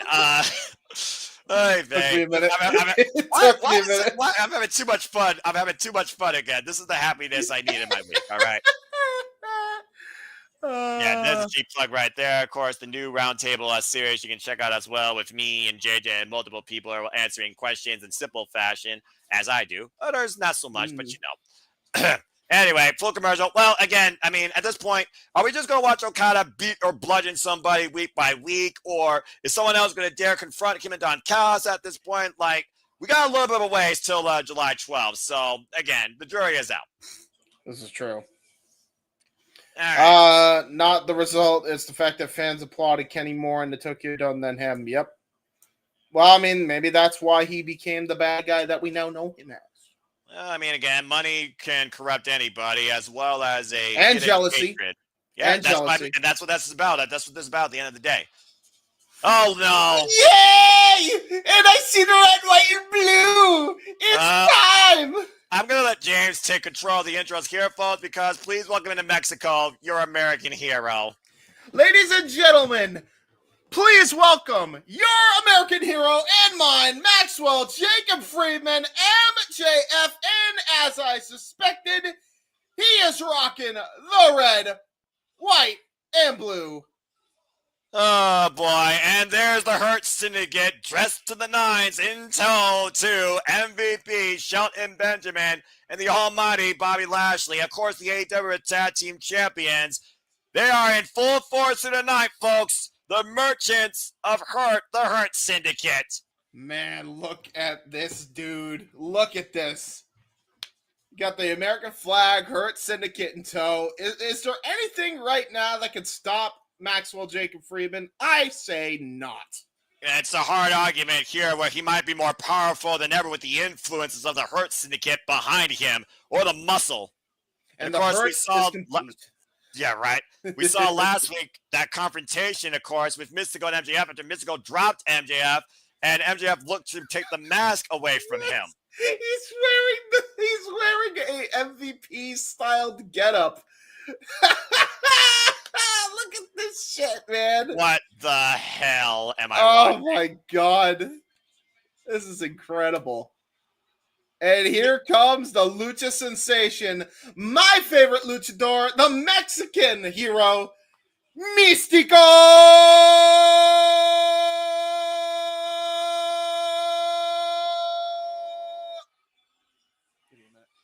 All right. And of course, they're singing his theme. As they should. And look at what he's rocking, by the way, Noah. The mask that he walked out of Mexico with when he became Sin Cara. Talk about some mind games here. Literally the mask he actually traded in to rock the Sin Cara mask. I'm just listening to the audience right now, but I hear what you're saying, James.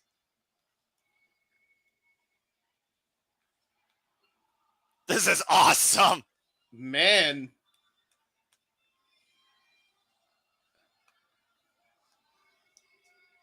Wow, okay.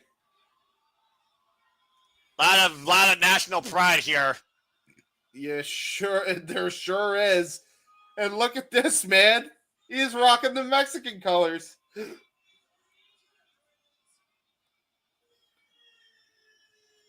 I'm just taking it in right now. This is fucking awesome.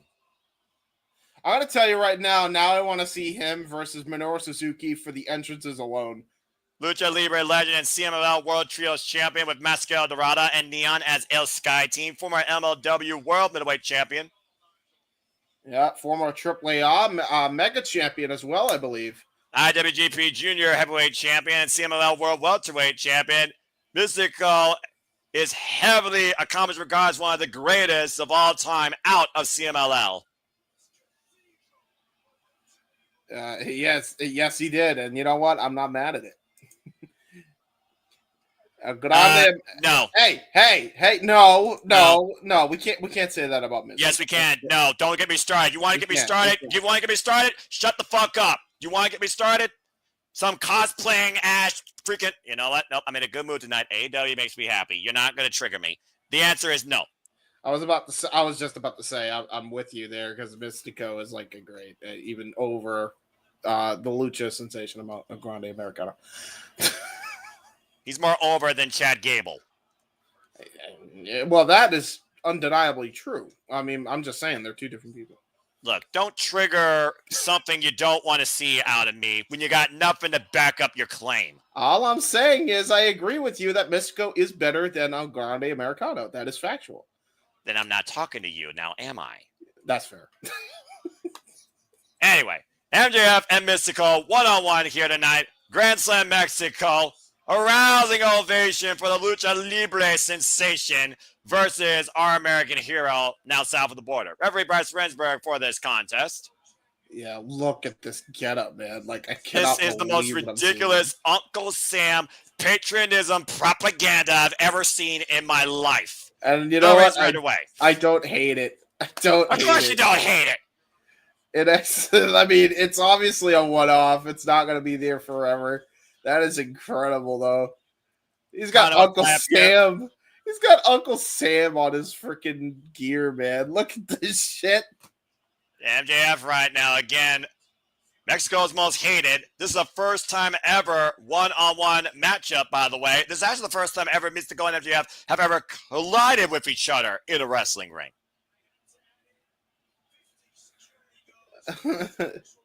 Wait, is that actually the translation for American coffee? Is it? That is correct. Really?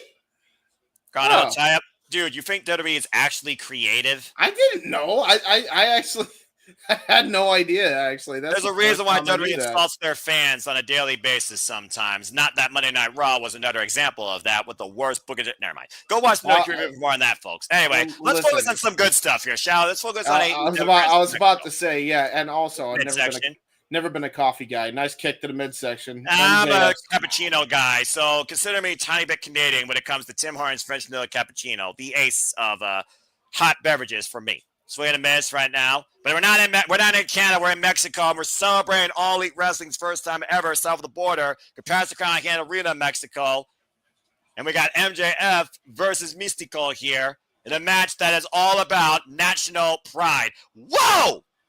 Yeah, there's that momentum coming in from Mistico into the corner. Wow, that almost got him. That almost got MJF. MJF now needing a regroup here. Oh, wait a minute. And right now, Mistico off the ropes. Looking at the Ooh, little mind games. And Mistico not falling for the mind games so far as Mistico is taking control here in the early going of this match. And now MVP trying to coach him. He said, focus, man, focus. Well, let's just go ahead and just pull the curtain back here, shall we? MVP, MJF. We know the history now with these guys go way back before even that business deal in AEW to become part of the Hurt Syndicate. Where MJF was the only one lobbying for MJF to be part of that. Speaking of the Hurt Syndicate, there you see literally a wall of enforcements protecting MJF. Yeah, exactly that. And that's the scariest bit here. And now look at this. Yep, I knew it. I knew that was happening. Broke through the banner of the Hurt Syndicate and cheap shot Mistico. Typical MJF. Yep, we knew that was happening. I don't know what he's saying there. I think it was in Spanish that time. Yeah, it wouldn't surprise me. I mean, again, you talked about what can MJF not do. How do you have MJF falter or fail? You have him lose here in front of this capacity crowd. No, man, that's been under the learning tree with so many greats here. Now with MVP, been under the learning tree of the likes of CM Punk, William Regal. Whoa! Chris Jericho. Yeah, see, this is the problem. Every time with MJF, he gets too cocky. You know he can play mind games great, but he never capitalizes lately. He never capitalizes. That's got to change here.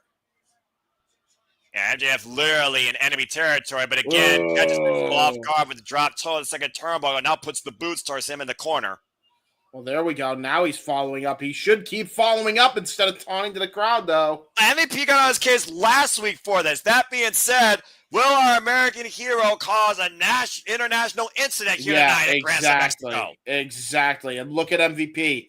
He's being the smart person here. He said, stay on him, you idiot.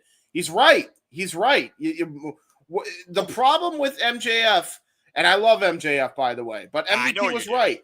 He lost his focus by taunting to the crowd. The minute he started caring what these people thought is when he lost his edge. And meanwhile, MJF hooking up Mistico, carrying the Cobra into the back breaker power. There you go. Cover 2. No. That's the vicious MJF we know. That's the one that that MVP is trying to bring out of him. That's why he wanted him to join the Hurt Syndicate, so he could coach the guy back into his old ways, into his vicious ways. The one who won the AEW World Title, and the one who obliterated guys like William Regal, the one who obliterated guys like Bryan Danielson and went an hour long with him. That's the type of MJF that MVP is trying to get back out of him. And we'll see if that MJF comes to fruition, takes the man's mask, and we come back from this commercial break. Fuck television. And to your point, though, MJF is the longest reigning AEW World Champion, of course. He held that title, of course, for 406 days. And the whole point, he wanted to get back with the Hurt Syndicate. It's no secret. I'm sure MVP is aware of it. He wants to get his Triple B back. But MVP knows he could use MJF here to open up so many more doors. So who's really using who here in this business negotiation? Well, as MVP said, it's very much a transactional relationship, but it's a transactional relationship that's not only going to benefit MVP and the Hurt Syndicate, but it's absolutely going to benefit MJF just in the same way. That's the thing. This is going to be one of those things where Max is going to either have his ego completely overdo him, and it's going to be his undoing, or he's going to listen to the advice of Montel Vontavious Porter. He's going to listen to him, and that's what's going to get Maxwell Jacob Friedman back to the world title scene. Well, I mean, again, is MJF, he thinks he's smart, more he's better than anyone else in this business. And again, the pedigree of this young man, what he's done in AEW alone, might justify that to a degree. But sometimes you need to realize that your own ego, your own itinerary, your own knowledge is not enough to constantly stay on top and succeed. Remember what the key word was when he said I was. Was. That word right there has to be sticking in the craw of MJF, whether he shows it or not. And MVP looks to exploit that, not only for his own gain, to your point, but I do think to MJF's advantage. And we'll see if it actually pays dividends for the Hurt Syndicate as a whole, or it hurts them in the long haul. Yeah, well, that's the other thing. And real quick. Hi, Ryan. Hello, Ryan. And hello, everybody. Again, hope that you are enjoying what we have so far here, as we are now in the second hour, believe it or not. I just realized that after I went on a little spiel, and, of course, just loving everything here. To your point, though, just bringing people up to speed about Mistico, as I said, it's the first time ever one-on-one matchup with these two. And Mistico, of course, we remember him, well, the ones that aren't educated, they remember him minimalistically as Sin Cara. Of course, he's been trained by Frey Tormenta, Tony Sasasar. He's been 27 years involved in this game, primarily out of CMLL. And again, that entrance alone shows the level of respect that he has here with this audience and this company. Yeah. Yeah, exactly. First title held was the NWA World Middleweight Championship back in 2005. And currently, as we talked about, he is currently a Trios champion. Of course, we saw MJF and the Hurt Syndicate win the Trios match last week against Kevin Knight, Speedball Mike Bailey, and Máscara Dorada. As we see during a commercial break, the Hurt Syndicate looking to hurt Mistico, hoisting him up with the backbreaker over the barricade, and Bobby Lashley stun gunning him with the second rope, taking his cheap shots in. Again, it's a 4-on-1 match here at this point. And again with the taunting. You are doing everything possible to get this man back up on his feet. You need to keep capitalizing. Like, teabag him all you want, Max, right? But this dude should be then following him up with some stomps to the face, punching him right after he teabags him. I don't care what you do, but stay on the motherfucker. That's what he should be doing. And right now, Mistico wants MJF's best shot. MJF happy to oblige for the moment here. Mistico will not back down. They'll block the shot. And now you just channeled that Latino pride. And I'll say it's MJF versus Mexico here tonight. If you haven't figured it out by now, it's MJF flying ahead to gain a dirty advantage here. Irish whip reversal off the ropes. Mistico swing and a miss. Hand spring. Back elbow strike takes down MJF. Yeah, we've seen that in the past. And remember, by the way, Mistico, a former MLW World Middleweight Champion as well, not too long ago. He is a champion. You do not want to take this man lightly if you're MJF. But you also don't want to take MJF likely with the fact he has insurance in the Hurt Syndicate. Nice and Zaguri there, rocks MJF. By the way, for those that don't know, that Giant 91, CMLL is 91 years old as a company. Nice springboard cross body. I believe they're celebrating their anniversary here pretty soon as well. Yes, they Up are. and around, and Mystic. Oh, instead, take out Tornado DDT. Yeah, he got all that Tornado DDT. Smart move here by Mistico, though, but he needs to follow up. Yeah, he does. And Mistico right now, what is he thinking here? Maybe looking to regroup, different game plan. MJF still down, though. Oh, shit. And Mistico spraying off the top rope. Got all of that. Crossbody over MJF. Mistico back in full control, but both men exhausted. Both men down. Yeah, astounding crossbody. Did you see the height of that spring? Look at the replay here. Good Lord. Yeah, he got all of that.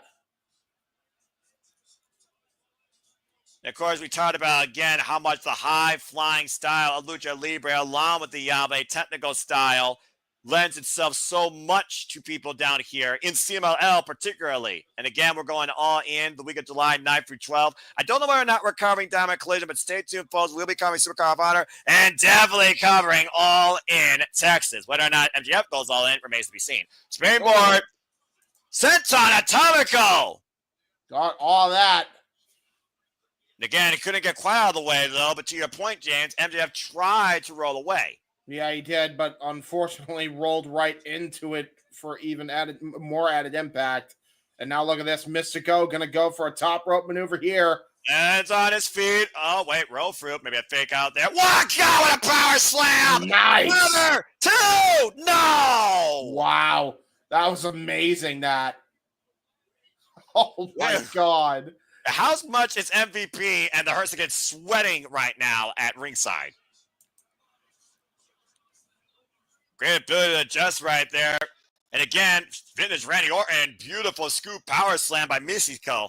Well, he definitely must have worked with him, even if it was for a cup of coffee in WWE. And Mistico right now might be looking for his finishing maneuver. Of course, we saw the finishing maneuver get the better of Blake Christian at Summer Blockbuster. And up and around. Oh, and a disrespectful spit right to the face of Mistico. Again, he tries to go for the mental and emotional games, which definitely does round out the Hurt Syndicate in a lot of ways. He just has to stay on him. And gets right with a super kick. Rebound off the ropes. Big elbow, though. Now Mistico follow up and hoist. Oh, look at that Mexican Destroyer! Yeah, I'm not surprised at that. MJF falls in the cover. There, a press kick on it, too, by Mistico. Pure reflex there, James, as you went silent for some reason. Yeah, and look at this. Shelton Benjamin is not happy, and neither is MVP or Lashley. I mean, and can you freaking blame him? Like, this guy has given them. He has had gimmies come up. Whew. This has been a great summer for AEW when you figure out all these specials right now and how close we are getting to All In. It looks like he was just speaking with... Yeah, I'm not surprised by that. I'm not surprised that... MJF right now. MJF now. Yeah, typical, look at this idiot. Typical MJF. Put the he was setting him up. He was setting him up. I think you're right here. It's going to run in, up and around, take over. Uh-oh. No, wait a minute. MJF got hooked. Oh, no. Oh, man. Tombstone pile driver on the stage. Jesus. Catastrophic move there taken by Mistico, and both Mendoza, Bryce Resberg checks on them. I did say before, this very well could end an account out. Yeah, and look at this, man. Watch this. Watch this. This was brilliant by Max. He set that up perfectly. Made pretend like he was going to take a powder, lured him into a false sense of security, and then drilled him into the ref. And I think MVP is like the happiest he's been, and he said, stay on him. Stay on him. Well, they're having a different game plan. Take the count out here. Victory, he said. At the end of the day, if the Hurt Syndicate wins, they still go to the winner's window. They still get the winner's purse. That's all they want. Especially in Mexico, you want them pesos. Have you seen the shit that goes on in Mexico? You need all the pesos you can get. I mean, we've talked enough about Mexican wrestling. I can only imagine what happens outside of Mexican wrestling. Why Mistico sits up here, willed on by the Lucha Libre faithful. Viva Mexico, says Walter. We know who he's rooting for. Yeah, that goes without saying. Good to see Walter Cruz in the chat. Appreciate you, brother. As Mistico just makes it before the count of 10. Looking concerned, though, on MJF and the Hurts again. And this might be the point you were talking about earlier. MJF right now, again, the greatest enemy is not himself. It's the people. And now here we go with Max. Going to try to go for... Is he going to go for... What? No, you got to be kidding me, Max. Really? We know you could do it. We've seen you do a 450 in the past. It's not like you can't, but against a guy like Mistico, this is not what you want to do. And that's exactly to my point. Now he just got caught with 3 enziguris. He's setting up for the Spanish Fly. I don't know what Max was thinking here. He's looking for the Plancha Tornado, his finishing maneuver. To your point, the top row Spanish Fly. That's what beat Blake Christian at Summer Blockbuster. Oh, wait a minute. Max may have just set him up again? Oh, no, he got it. Damn it. I thought he was about to counter again. Avalanche Spanish Fly, but he can't fall up in the pinfall attempt. Now he does. Cover with the far leg. The wind kick at 2. Yep, that was brilliant. That was brilliant. Oh, brother. That was just great instinct there by Max. What a match here. And again, what a freaking atmosphere tonight in Arena Mexico. AEW's first ever outing south of the border. And MJF been wanting to AEW. Oh, no. Now Mistico takedown. Into the armbar. MJF immediately tapping out. But Bryce distracted by MVP. Damn it. Yeah, it should have been over. It should have been over. And honestly, I don't know why MVP was trying to help him. Great. Oh, no. Low blow. And now Bryce, bro, not like this. Not like this. Kick out at 2.5. Oh. The Hurt Syndicate, that time playing distraction, disadvantage for MJF. Could you imagine if they don't get the winner's purse because of a count out? Oh, man, MVP is going to hit him with a riot act. I think MVP is going to hit MJF with a riot act regardless if he's anything less than victorious. Damn the mask, you better win or you're going to get hurt. Well, quite honestly, not just that, but I think he's going to get the riot act regardless because there's at least 3 other times that Max is going to win this damn match. And just goes for qualified. And of course, and he cost them anyway. Well, yeah, take any shortcut he can to have his way. It's not about winning for MJF. It's about getting a statement done. And the statement here tonight was about to embarrass Mistico, embarrass Lucha Libre, embarrass CML, and take his mask in the process. Bottom line, MJF wanted to hurt him. And whether or not he wins, he will make sure he succeeds. Thanks to Bobby Lashley and Shelton Benjamin. I mean, I guess so, but he still cost them the win. He cost them the winner's purse. I don't think that's going to go well for Max in the future. Well, right now, all that matters is MJF doing what he said he was going to do here as he looks to take the mask of Mistico tonight. Well, you better not stop stalling for time. If oh, my gosh! Okay. He took it off. I thought he was going to... I thought reinforcements were going to come, and I thought he was going to stall for too much time. The ultimate disrespect to a luchador.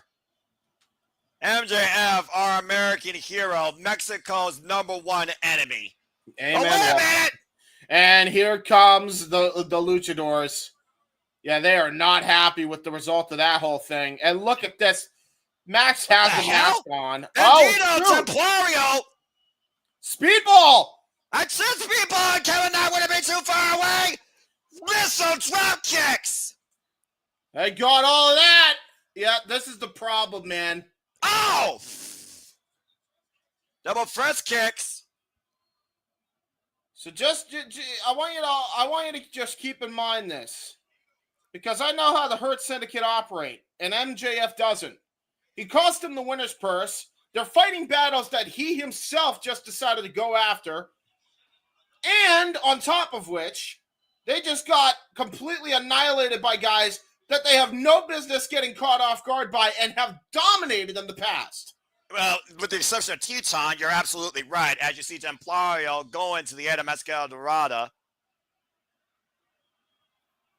Well, he just gave he took a mask from a fan to protect his identity. Well, the fans understand what a mask means here to a luchador, especially. Teton, Kevin Knight, Speedball Mike Bailey, Templario, Bandido, fending off the Hurt Syndicate. Yeah, this is gonna require a team meeting, man. Either way, I guess if nothing else, MJF is satisfied with what he did. Still to come tonight, 10-man tag team action. Yeah, it's one thing to hurt people emotionally, but when you can't get the one-up on them physically, there's a problem there. There was not any team communication with this plan at all. Nope. MJF went into business for himself and not Hurt Syndicate business. That's exactly. The problem. And again, when it's a singles mentality versus a team effort, that's when you get hurt in the process. We got a full commercial break here, fuck television. Coming up next, the four-way high-flying match for 4 million pesos when we come up for this commercial break. So now we got a moment to breathe. I will say this, though. Electrifying atmosphere, high competitive match, and MJF taking the coward's way out, the bitch's way out with a freaking straight-up mule kick disqualification. Good grief. Yeah, exactly. He couldn't beat the man, so he's like, fuck it, I'm going to embarrass him. Yep. And yes, insanity indeed, Charles. Leave it to MVP to be somewhat the peacemaker in all of this. Hell no, he isn't. He's gonna read MJF the Riot Act. Watch. Yeah. I'm telling you. By the way, I want to give a shout. By the way, I know I wasn't in the chat, but thank you, by the way, James, for reminding me that. And shout out to one in the chat again. Gino and Sandy, Walter, and Ryan, and of course, Jay, who continues to raise my ire. Again, thank you all for tuning in. Appreciate you all. Again, follow this man. Check him out on the Rocket League plays, and of course, Marvin, No DQ review, and being part of No DQ panels as well. At some point, when AEW is not on Wednesday night, bruv, I'll join you on your podcast, too. Go check out his podcast, by the way, folks, as well, on his YouTube channel. Yes. Anyway, coming up next, 4 million pesos fail 4-way. But while we got a commercial break here, James, you got something to say real quick? I just wanted to say to Gino, if you play video games and you're a Mario fan, because I saw you retweet my Let's Play of Super Mario Eclipse, if you want to play that, brother, let me know, and I can hook you up, my friend. I don't know if he's a glutton for punishment like you. Rocket League is a game of concentration. That Mario game is a game of Eclipse. Are you kidding me? And that's Super fair Mario enough. Sunshine? Hello? I mean, I play Yars Rising, and there are little things against quartiles where it's like you miss one single blip, and it's like, damn it. But that's a whole different conversation. Anyway, stay tuned, folks. We'll be leveling up here pretty soon again with Super Reliable Gaming when the Rage of Wrestling Walter Cruz returns, and maybe one day I'll even get a Switch 2. Who knows? That Duncan Bonanza game looks very fun. And yes, Charles, tonight has truly been something so far. Something! God help me. Walter says, and MJF went from we hurt people to we disrespect people. I like that, actually. That should be in the lyrics. We hurt people, disrespect people. That actually has a pretty good ring to it, you know. Let's not give them any ideas why Mikey Ruckus has more creative bones in his musical itinerary than Def Rebel ever will. Anyway. Yeah, 209. $209,964. Actually, last I checked, the marginal rate is $210,113.83. Still, that's a hell of a payday. Yeah, I played Brawlhalla and Rocket League way too many times. Well, hey, maybe you got a friend in Papagino. You can join his league. I'm about to say, is he ranked? That's a whole different conversation. We'll see who's ranked enough, though, to win 4 million pesos here in this very 4-way match coming up here soon enough. We got you, Charles. Don't worry, bro. I don't. Manhill covers. I don't wanna watch Trevor. I hate him. Well, too bad, because here comes Ricochet. Show him some love or show him some hate. I hate him. And we're back here in the home of Lucha Libre, CMLL Arena, Mexico. AEW Grand Slam continues. It is time for a high-speed fatal 4-way match where 4 million pesos are on the line. Mm-hmm. This is going to be interesting. Don't blink. Get that logo off. Here comes Beta Andrew Tate. On a 6-match winning streak. Currently 9-3-2, and he's also been recruiting. You know, I think I might have found my my ire that's worse than something. I think it's that fucking noise that he makes. Are you sure? Yep. And don't you dare keep saying it. I'm not saying anything. I think the rest of the freaking audience agrees. I mean, is there a place that Ricochet is not hated? Yeah, fair point. Well, see, when you tweet like an asshat on the tweeter, Asshat. I mean, But, you don't do yourself any favors. Well, here's a man that's been doing you plenty of favors as a wrestling fan, the undefeated Hologram. Not gonna lie, I feel like if WWE did this match, they would be deemed racist. Really? I don't think so. Yay, Hologram! My favorite guy! There we go. The longest active winning streak, 24-0, returning from injury, of course. He was supposed to compete in last year's Continental Classic, but due to injury, he was unable to. And since Hologram's come back, he is still undefeated. Hologram, previously known as Aramis, a 15-year experienced high flyer from Mexico, trained by the likes of Black Terry and Magnifico. Listen, as much as I appreciate you trying to help me not call a Ricochet match, it does involve Hologram, so it kind of balances out. I appreciate that, Sandy. James, every time Hologram one-on-one with Beast Mortos, for example, you've lost your shit. Yeah, he's fantastic. I love me some Hologram. And, of course, the Hologram came up outside the CMLS system, folks. In case you don't know, he actually came up out of Warrior Wrestling. He was Warrior Wrestling Lucha Champion. He originally started off in IWRG Rey de El Championship Wrestling, also known as International Wrestling Revolution Group. And here comes Lio Rush. What the fuck is he wearing? What are you wearing?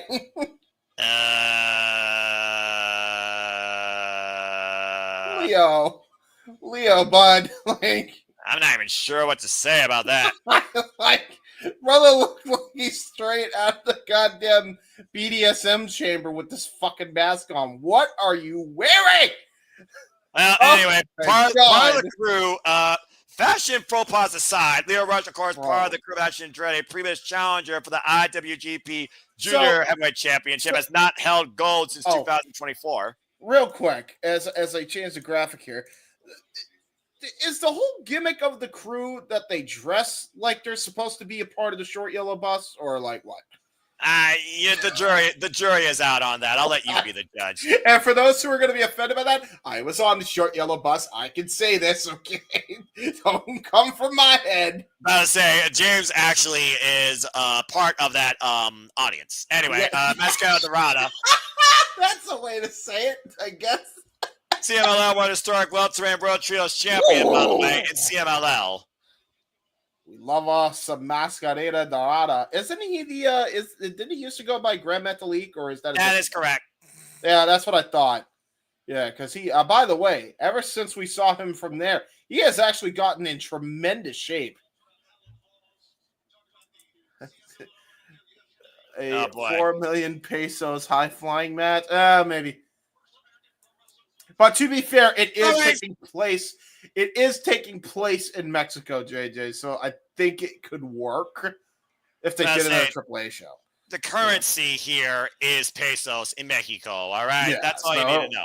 It works. You know, it does. I think they're okay. I did drive the short yellow bus, man. I was the goddamn captain. I'm getting it. And Lio Rush right now, of course, trying to make this match all about himself. Clearly, Lio Rush and Ricochet are not favored here. If you haven't figured it out. I wonder why. I mean, again, it's like, we'll see what happens. Oh, well. Yeah, I called that. Yeah. It's going to be a handicap at some point here. You almost wonder if Lio Rush and Action Andretti could become part of Ricochet's crew. Yeah, honestly, it might be. That actually might be the group here. And right now, Ricochet and Lio Rush, no strangers to each other, and working together. The sad part is I actually like Lio Rush and Action Andretti. I don't. I get it. I get it, James. I get you don't like the guy. But you can't argue that he's effective right now. What he's doing with Lio Rush here. Good tag team. Oh, man! Basically an impromptu tag team. Impromptu tag team action as I have a bug that I'm trying to kill. That was great. Oh, I thought you were just trying, to get rid of a twitch that you had because Ricochet was on the screen, as you call him, of course, Trevor. Well, that too. Whoa! There goes Hologram, and there goes Máscara Dorado's Ricochet and Leo Rush make it one or wait a minute. What is Ricochet trying to plot here? And Ricochet and Leo Rush might be looking to take flight off the other side of the ring. God, into the midsection. Double super kick there by Hologram. And Mistico hoisted up on the shoulders. Slingshot, deep arm drag to Leo Rush. Didn't get that arm drag off on Ricochet, though. I think that was intended for a double arm drag. Ricochet got out of it. Dorada, slingshot up and around. Deep arm drag for Ricochet around. There you go. Tandem wrestling here being shown to your point, James. Right now by Hologram and Máscara Dorado. Of course, Hologram and Commander are already a tag team. Known as the Lucha Stars, I believe. Now hoisted up. Wow, there you go. Big boost by Máscara Dorado here. Again, currently the CMR World Trios champion with Mistico and Neon as the El Sky team. And again, 4 million pesos is a lot of money, even in American currency. That's it for Ricochet and Leo Rush winning, of course. This is true, and keep in mind, this is not a tag team match, folks. This is very much a fatal four-way. Yeah, first pinfall submission wins the money. No disqualifications. Leo Rush and oh, man! Ricochet driving Hologram Máscara Dorado into the barricades. Yep. You knew that was happening. I mean, you shouldn't be surprised. By the way, Máscara Dorado is coming off an incredible match last night against Bandido for the Ring of Honor World Championship, if you didn't watch it. Yeah. On CMLL, Monte's Populares show. Yeah, and that was a hell of a matchup between both those guys. Also was right here in Arena, Mexico. Yeah, it was. And right now, referee Bryce Rensburg, again, there's nothing he can do. He's just here to count the pinfall submission inside the ring. Yeah, now Leo Rush throwing Máscara Dorado back in to Ricochet. You almost wonder if Ricochet and Leo Rush win, would they split it? As Ricochet trying to maybe form some sort of alliance like that to better his chances and then stab him from behind. Yeah, exactly. Whoop. The Leo Rush stopped himself. Almost hit Ricochet there. Turn around. Oh, man, what a jumping knee. Yeah, and this is the problem. It's going to be every man for himself, so you can't really have a tag team deal going on. Again, Leo Rush, probably one of the fastest men you will ever see in that ring, his elusive nature, the man of the hour, former WWE Cruiserweight champion. Nice Inzaguri there by Máscara Dorado. And now Máscara Dorado saying up and over, landing hard on the mat by Ricochet. First time ever, Máscara Dorado's mixed up with the likes of any of these men. Oh, man. Handspring kick drops Dorado hard to the floor. Yep. And now look at this. Leo Rush, though. Ooh, Hologram luring him in. Swinging him around. Catching the Inzaguri. God, all of that Inzaguri. And look at this. Going to go for a dive here. Oh, God! Midair with a drop kick. Jesus Christ. He got him flush on the head. The timing, the anti-air raid by Ricochet there. Now going off the ropes. Over the top with the Frostbane flop. Wipes out Máscara Dorado. Now Leo Rush the opposite side. Bottom rope moonsault. Wipes out Hologram. Yeah, Lion Salt there. Or the variation of a Lion Salt. Ricochet and Leo Rush in full control. The heels got it right now. The Rudos, if you will. And this match will continue. Ungovernable and restaurant quality picture-in-picture, most certainly on TBS. But for us, on full commercial on Max. Again, fuck television. Good Lord. I must say, though, even though it's not a tandem tag, this could be very well a very competitive tag team match if it was made to become that following what happens here tonight. Oh, yeah.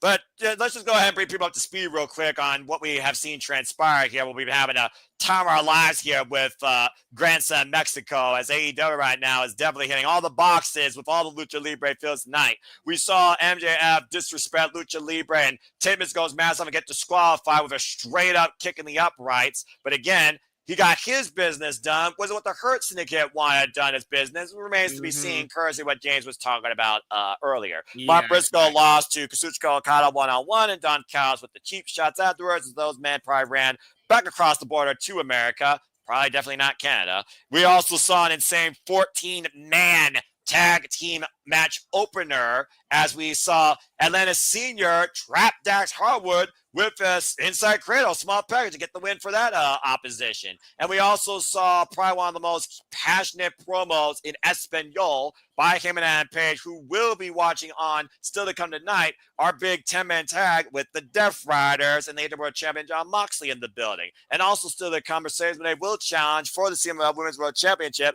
against Susius as we now continue on with this fatal four-way for 4 million pesos, this high-flying four-way action as we're still on commercial break. Yes, we are. Oh, good Lord. Shoot, Jacob Fatu's all gas and no brakes. Apparently I am too. Oh, my gosh. But again, this has been really fun. I've really enjoyed this show. Yes. I don't know about you, James. No, it's been great. I've had a great time. I love me some lucha, so y'all know this. I'm about to say, you talked about, again, how your all-time favorite is Rey Mysterio. I mean, you figure about, again, what he has an influence in Lucha Libre. I can't think of anything. Yeah. Anyway. Yeah, exactly. Anyway, it looks like Sandy's here doing some currencies for us. Gone money crazy on 4 million pesos, which is also 156,620 in British money. That's called pounds, Sandy. 287,776 in Canadian money. That's just cash. I don't think they have a different name up there in Canada. And 183,114 in euros. Then there you go, folks. The more you know. And we'll be back here soon as I'm going to just give you all a brief moment here to relax, compromise yourself. Are you enjoying our coverage? Do you love this energy? Do you feel that you can rest easy once we're done here on screen? How do you unwind after a long day of work? Do you unwind with professional wrestling? And welcome back here to Arena Mexico, AEW Grand Slam Mexico. Fatal four-way for control yourself, James. 4 million pesos on the line. Leo Rush, Ricochet, Hologram, and Máscara Dorada. Nice. Hologram right now, Leo Rush and Ricochet. Swing and a miss. Ricochet set up and over to the floor by Hologram. Now we have Rush, isolated Hologram. I need this one-on-one match. Yeah, me too, man. Well, the palm strike is Hologram. Once again, might be looking to pick up speed, but watch Ricochet here. Get to the midsection. Combination offense. Taken down with a lariat. Leo Rush. Jumping splash. Did not go over the cover, though. Again, right now, Leo Rush and Ricochet are working in tandem. And Leo Rush is rubbing the bald head of Ricochet. Don't do that. Don't do that. Well, I mean, someone had to tonight. Hey, what's wrong with having bald head? Okay. Well, Ricochet might have a problem with that. Shit. Well, it's breaking down. It was going to break down eventually with these two egos. I'm just saying. Yeah, exactly. Especially these two egos. And with this much money on the line. Unwind and subscribe. And right now, these two men bickering. Oh! Running shotgun drop kick by Mistico. And right now, up and over, Ricochet to go to yes to Leo Rush. Call it all in that one. And Máscara Dorada up and around. Watch Ricochet out. Holy shit, what a tiaras. Wow.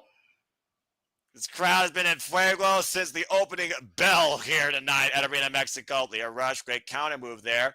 Swing and a miss. Now Hologram back in. Whoa! Whoa! Nice Owen Hart spinning wheel kick there by Hologram. And no, folks, that's not the Blue Blazer. I'm just saying. Or Blue Rocket. Oh, God! That's a destroyer!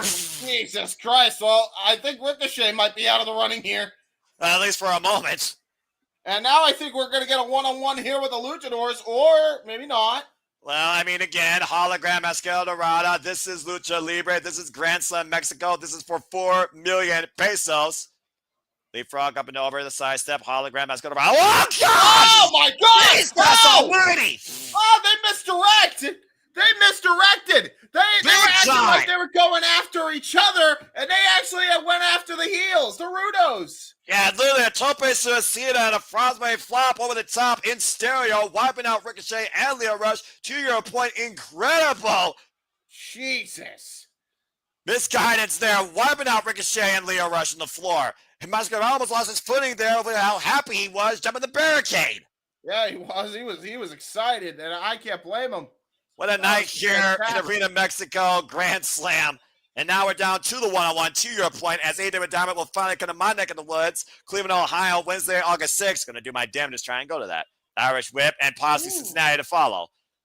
And right now, in between the ropes goes Hologram. And again, Máscara Dorada, unable to keep up with Hologram again, who rolls back inside. Ooh. Not often you see a luchador sensation like Máscara Dorada get outclassed in speed like Hologram is doing right now. And look at that! Turns it into a Fame-asser into a combination too! Oh my God! I don't think I've ever seen anything like that. That was incredible. And again, the art of Lucha Libre is the amount of innovation that you see all the time. Up and over, maybe look for the Brainbuster or the Hollow Bomb. Now up of the ropes and handspring caught. Oh, bomb! I don't think I've ever seen anything like that. What does he call that? Holy hell. What the hell was that? That was a Samoan drop into a senton. It was a crucifix bomb, in my opinion, though. It looked like Hologram had up in the fireman's carry, but Máscara hooked him into a crucifix bomb. And Lio Rush and Ricochet once again in play as Lio Rush and Ricochet now trapped in the waist slap, and Máscara Dorada slips out from underneath, turns him around. Combination offense by the man of the hour representing the crew. Notice no action Andretti here at ringside. And sidestep Dorada. Oh, man! My God, trouble in paradise by Dorada.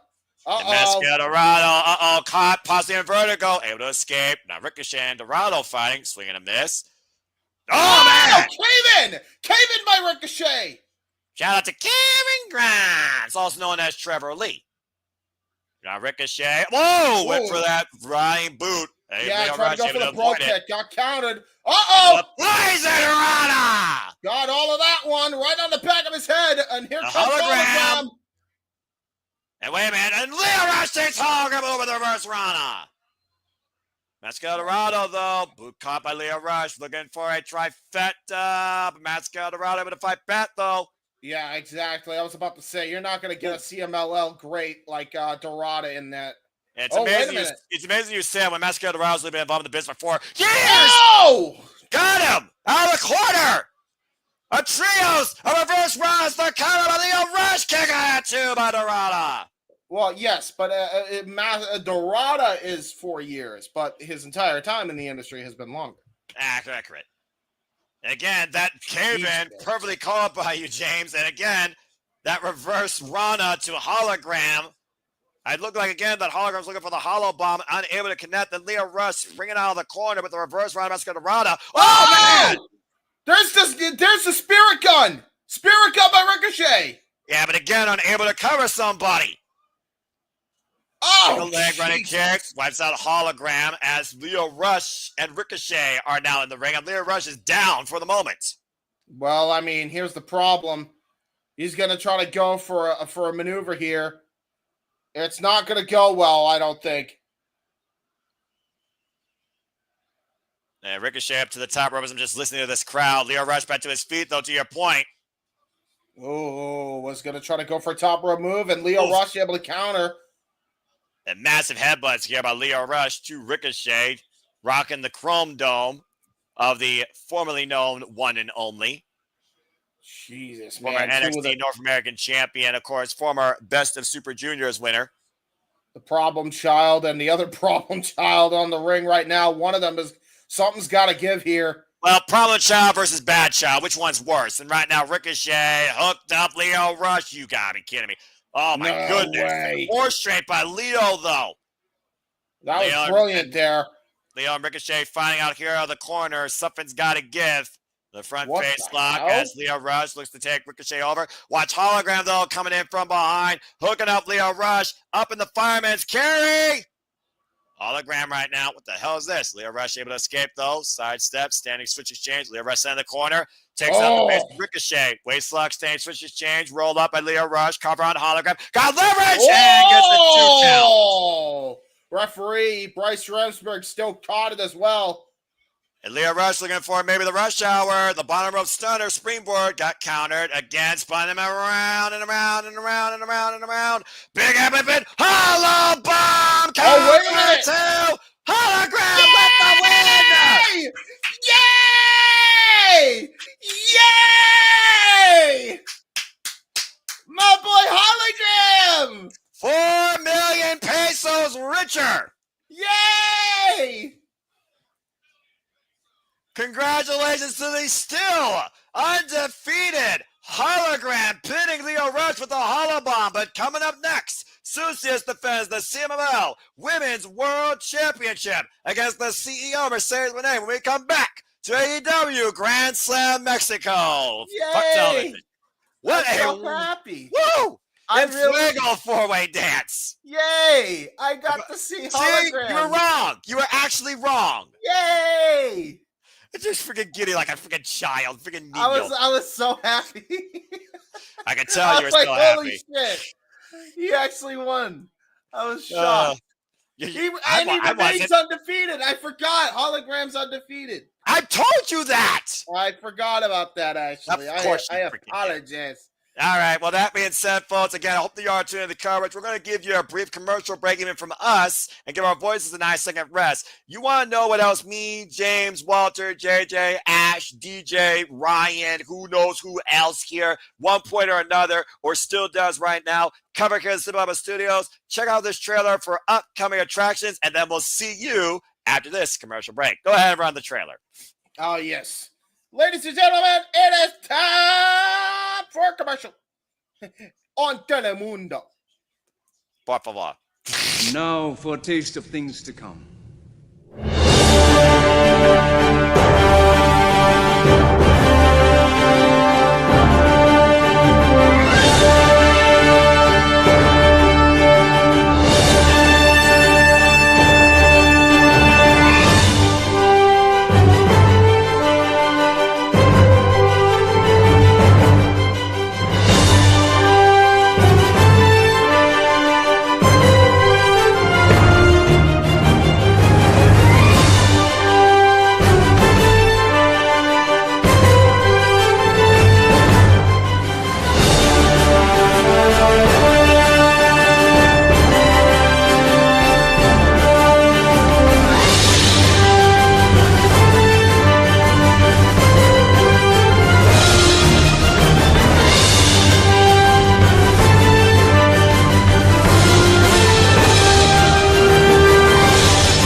And again, as I just told you all a moment ago, if you haven't figured it out by now, we truly love, encompass, celebrate, embrace, cover, criticize, react to all of the wrestling. And welcome back here to AEW Grand Slam Mexico. We'll be starting here shortly. For those that don't know what that is in Espanol, all the wrestling is Toda la Lucha Libre. And again, thank you all that are tuning in. Muchas gracias. Again, you all make this possible. You, of course, progress the passion. Please like, subscribe, comment, tell a friend as we get ready for, I believe, only 2 matches left here. And I hope everyone's enjoying our reactions and coverage. And stay tuned for the next time we are on your screen. And we return here for business to pick up with the CEO and the CML World Women's Championship. Noah, you blew my spot. I was about to say it. I'm doing it anyway. Fuck it.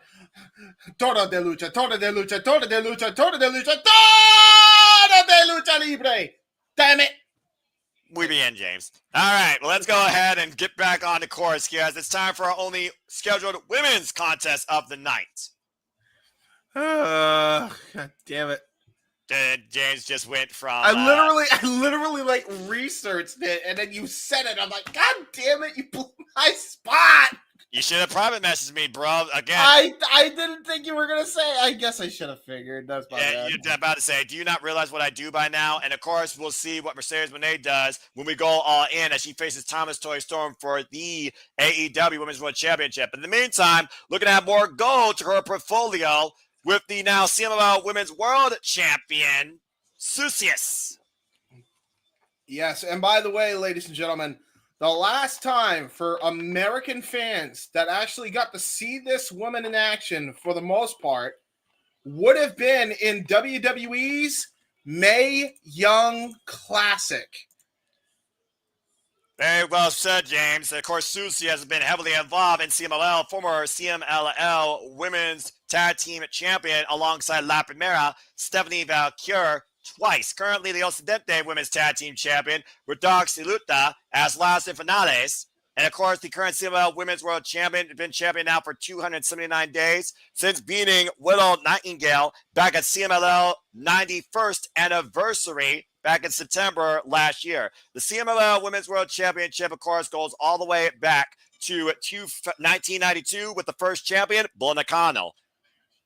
Of course, Susius is the 23rd CMLL World Women's Champion. Wow, I did not realize Bull Nakano was the first CMLL Women's World Champion for this promotion. That's crazy.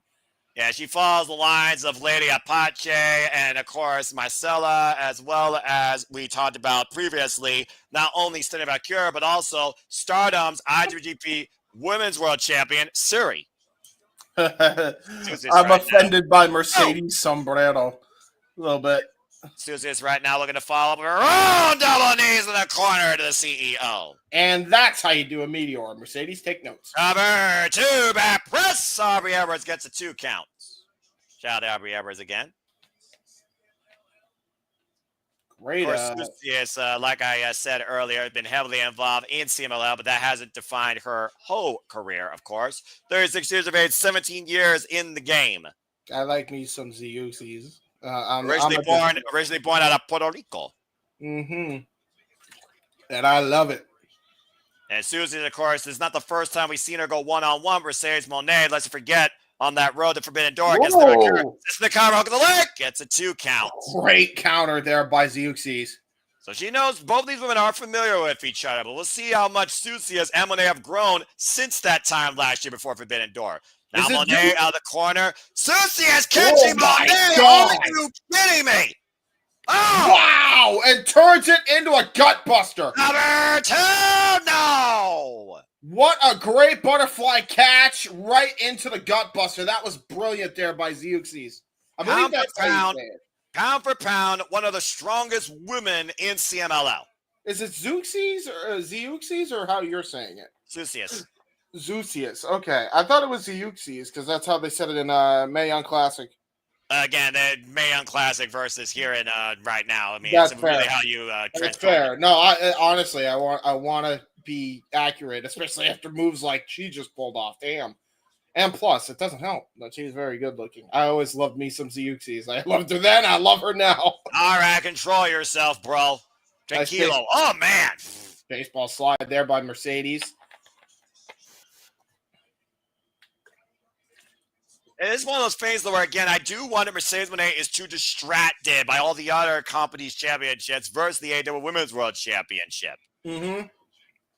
And that's the problem. Go on. Wait a minute.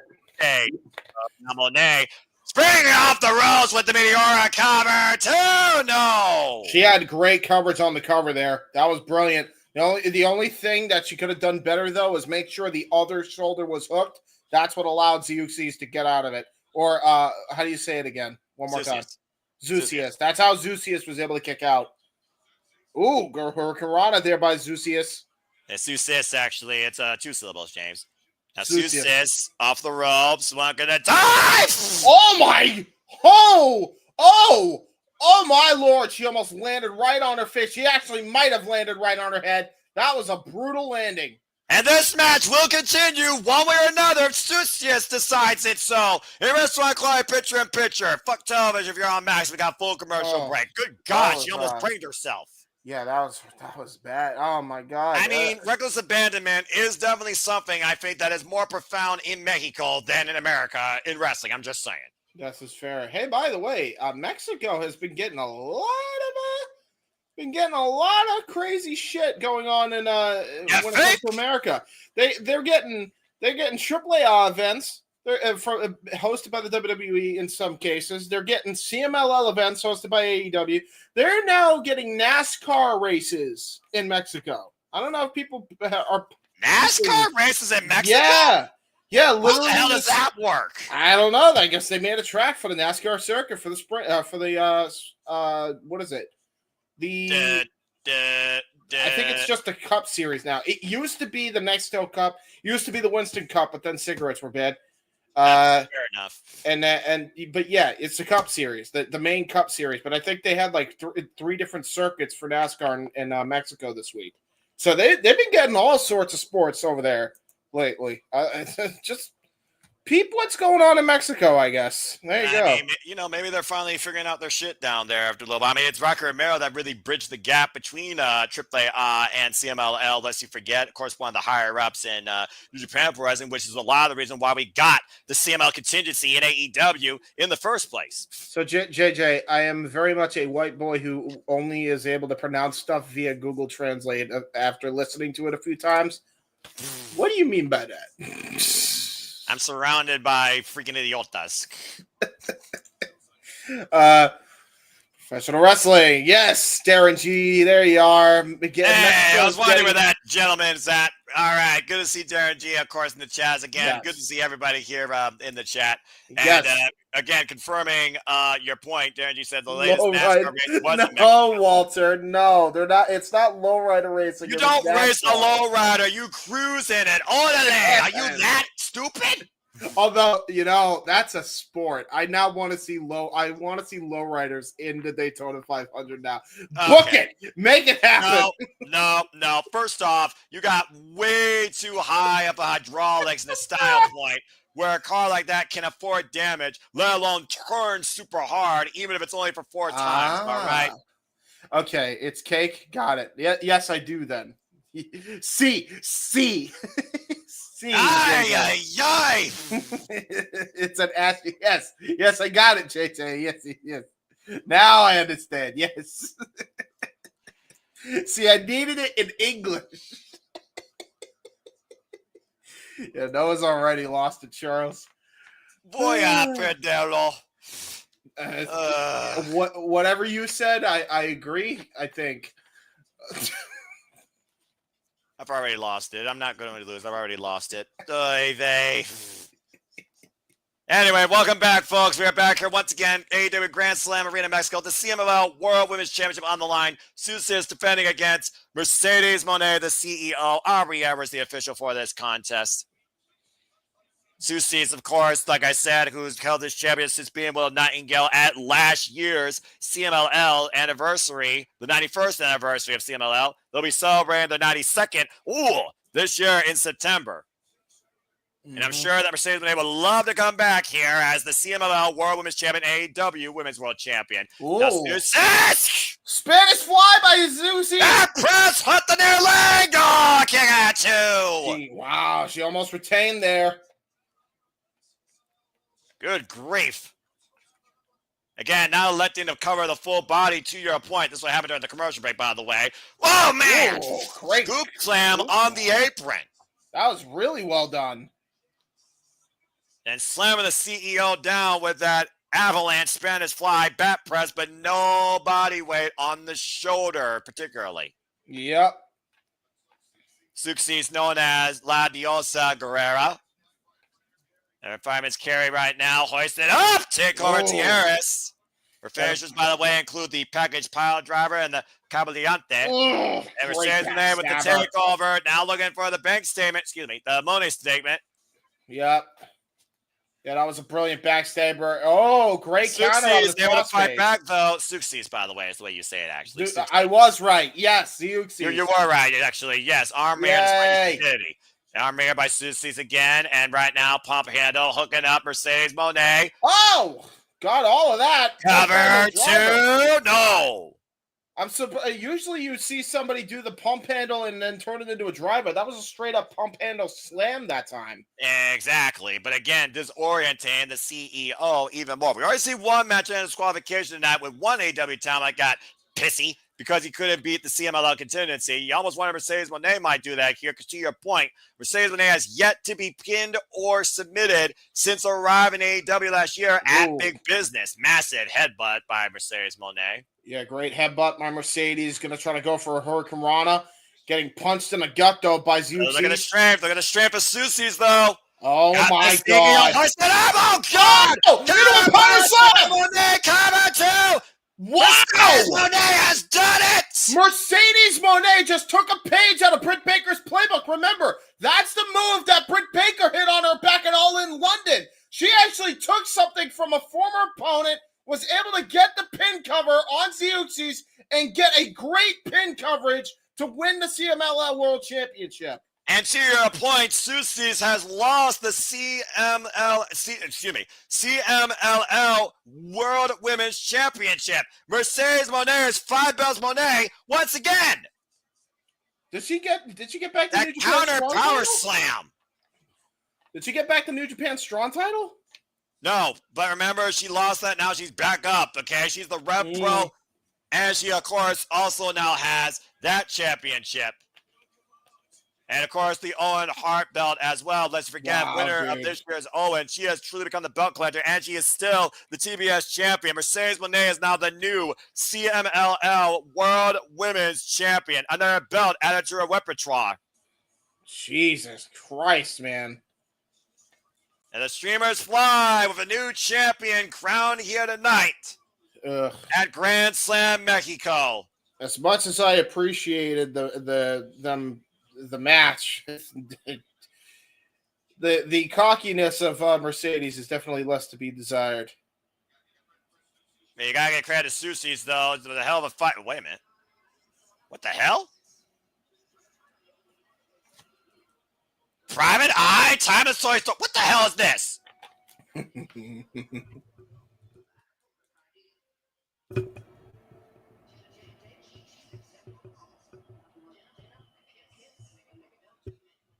Kids are one belt too many.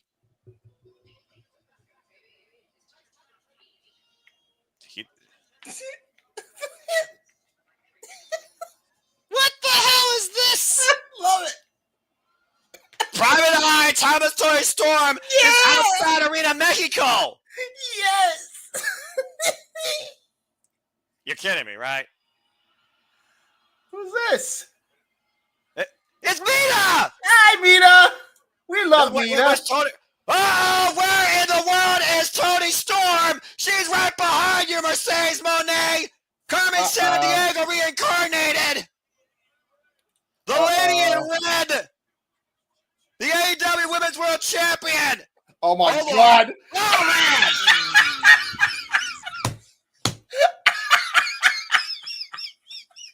Wow. And Moné is running back to America. See, I've never seen somebody with so much gold. Oh my God, Toni Storm, I believe we're Star Zero on the stage here.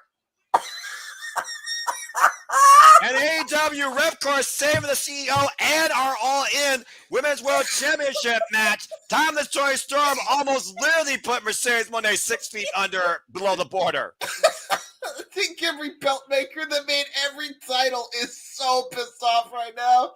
Timeless Toni Storm seeing red, showing up in red here tonight, looking for blood. It will be Timeless Toni Storm versus Mercedes Moné for the AEW Women's World Championship, the only title that matters to Toni Storm.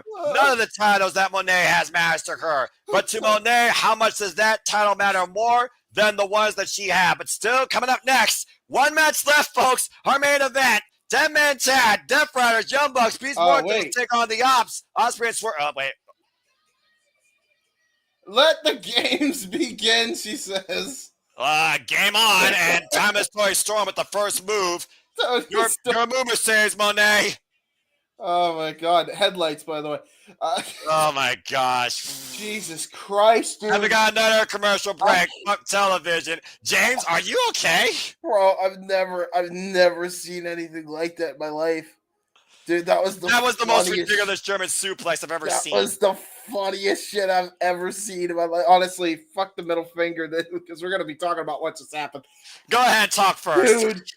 Dude, I've never seen a German suplex where, keep in mind, all right, nobody has ever done this. I got to give Mercedes credit. She is not afraid to embarrass herself when it calls for it, because anybody else who is a belt collector, I don't think would ever take this spot because it would make them look like shit. She did not care. That was the funniest fucking thing I have seen in a minute, dude. Getting German suplex. All all the gold goes flying. Good Lord. It was raining gold in Tijuana, Mexico. We got a gold rush. We're not in Texas. Mexico. We're not in Texas. And this isn't the we're not in Texas, and this isn't the Rockefeller Times either. I'm just saying. God, it's over the border. It works here. I guess it does. Anyway, where in the world is Timeless Tony Storm? She arrived in Arena, Mexico, and took the CEO for a ride thanks to Mina Shirakawa's assistance with distraction. Dude, so you got both Mina funny. and Tony Storm. I was happy to see Mina, but man, that German was the funniest shit. Man, that was hilarious. What a freaking German suplex!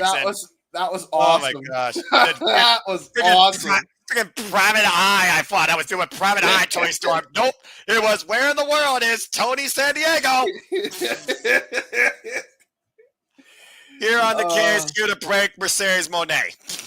All right. All right. Let's go ahead and do back to full color here and yes. get ourselves together again. Thank you, everybody that's been tuning in for this watch line. I hope you've been entertained and enjoyed our coverage. Again, you all make this possible. Please like, subscribe, comment, tell a friend.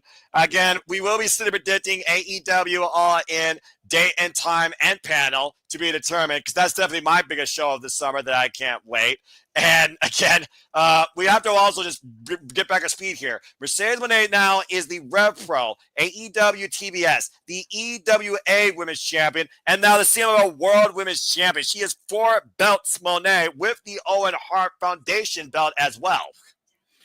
Dude, that was I just wow. It just my brain. You know what we're gonna do? Your brain's broken. Listen, this is what we're gonna do, because I already flashed the comments on screen. Thank you, everybody, by the way, for flashing them up on screen. We are gonna run through our plugs real quick since they're doing commercials. Follow the Rage of Wrestling at Rage of Wrestling on YouTube, and all of his other social media is on screen here.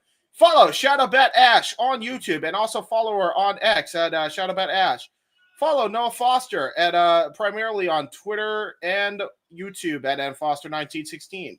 Follow me at Hebert95 on all those platforms, and on Facebook at JC Hebert if you want. My uncle's documentary part 2 is out. I actually got to get an updated graphic for that. Go check out my Let's Plays. They're cool. And also follow Casa de 18 Studios right here. Casa de 18 Studios on YouTube. And of course, follow Jeff Mudda effing Meacham, the man who started all of the things.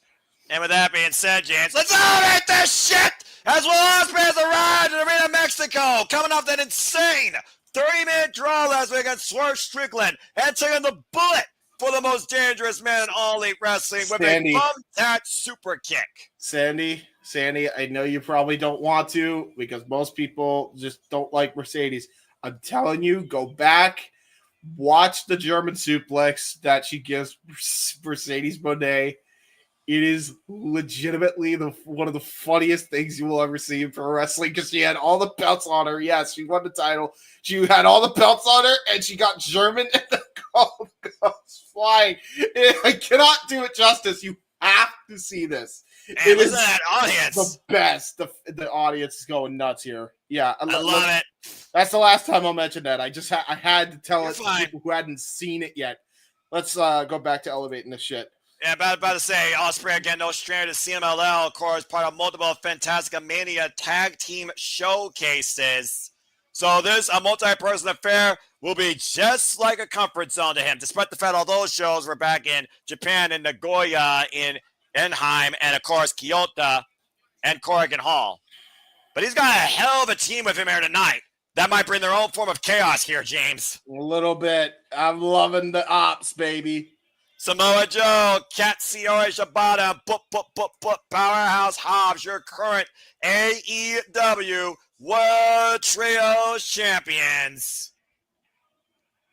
I love the stairs, by the way. Did I mention that? The CMLL stairs. I love this stage. I love this arena. I love this show. I love this night. I love this business. The Ospreay winner at AEW Trios record of 3-0 since taking those titles from the Death Riders back, of course, in Cincinnati. Indeed. Anyway, as James finally puts this up together, that last title I was talking about, by the way, the Mercedes Monet won was the EWA Women's Championship, the European Wrestling Association Championship. She beat Alexa Blalo for that. Yep, that was in Red Pro as well. Different title. Rep Pro Undisputed British Women's Champion. To your point, though, she's been champion there for 165 days. Yeah, but I think she won them both in Kanji. Rev. I think she won them both in Rev Pro. Yay! And I swear, catch a five. And I swear, when I drive, you won't survive. All right, that's enough of that. Anyway, she won that separate company. She beat Kanji to defend her Rev Pro Championship back in April. So she's been all over the world, whether you hate her or love her, although Tony San Diego's been through world and time. Anyway, Swerve Strickland, again, like I said, coming up that loss last week, that 3-minute draw. And, of course, the most dangerous man AEW, former AEW world champion, been at odds ends against Ospreray with his respect for the Hangman. But as we saw last week, James, in that face-to-face with the Young Bucks, Prince Nana and Swerve heard every last word. Yep. Yes, they did. By the way, nice Reebok shoes for Swerve. But back to your point, freeze, by the way, that you can now purchase. Well, I know King's gonna get. I know King's gonna get those shoes. Oh, you know he's going to. You kidding me? That's without question. I'm gonna tell you this right now, man. They got a whole ass problem, the Death Riders, because now they got Swerve and Hangman on the same page, and that was a fucking mistake. And here comes the Beast Mortos to round out the field before we get the Death Riders. Wait, did they add more people? No, Claudio Castagnoli is unable to compete tonight. Why? Did he get injured? Travel issues. Okay. Fair enough. Well, I mean, Beast Mortos ain't a bad replacement. And you know you still got to deal with the Death Riders regardless, and you know you're going to get at least Marina Shafir in tow. Uh-huh. Here comes the AEW World Champion.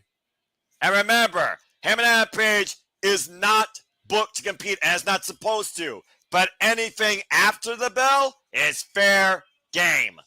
Oh wow, look at this too. They're actually coming down the entranceway.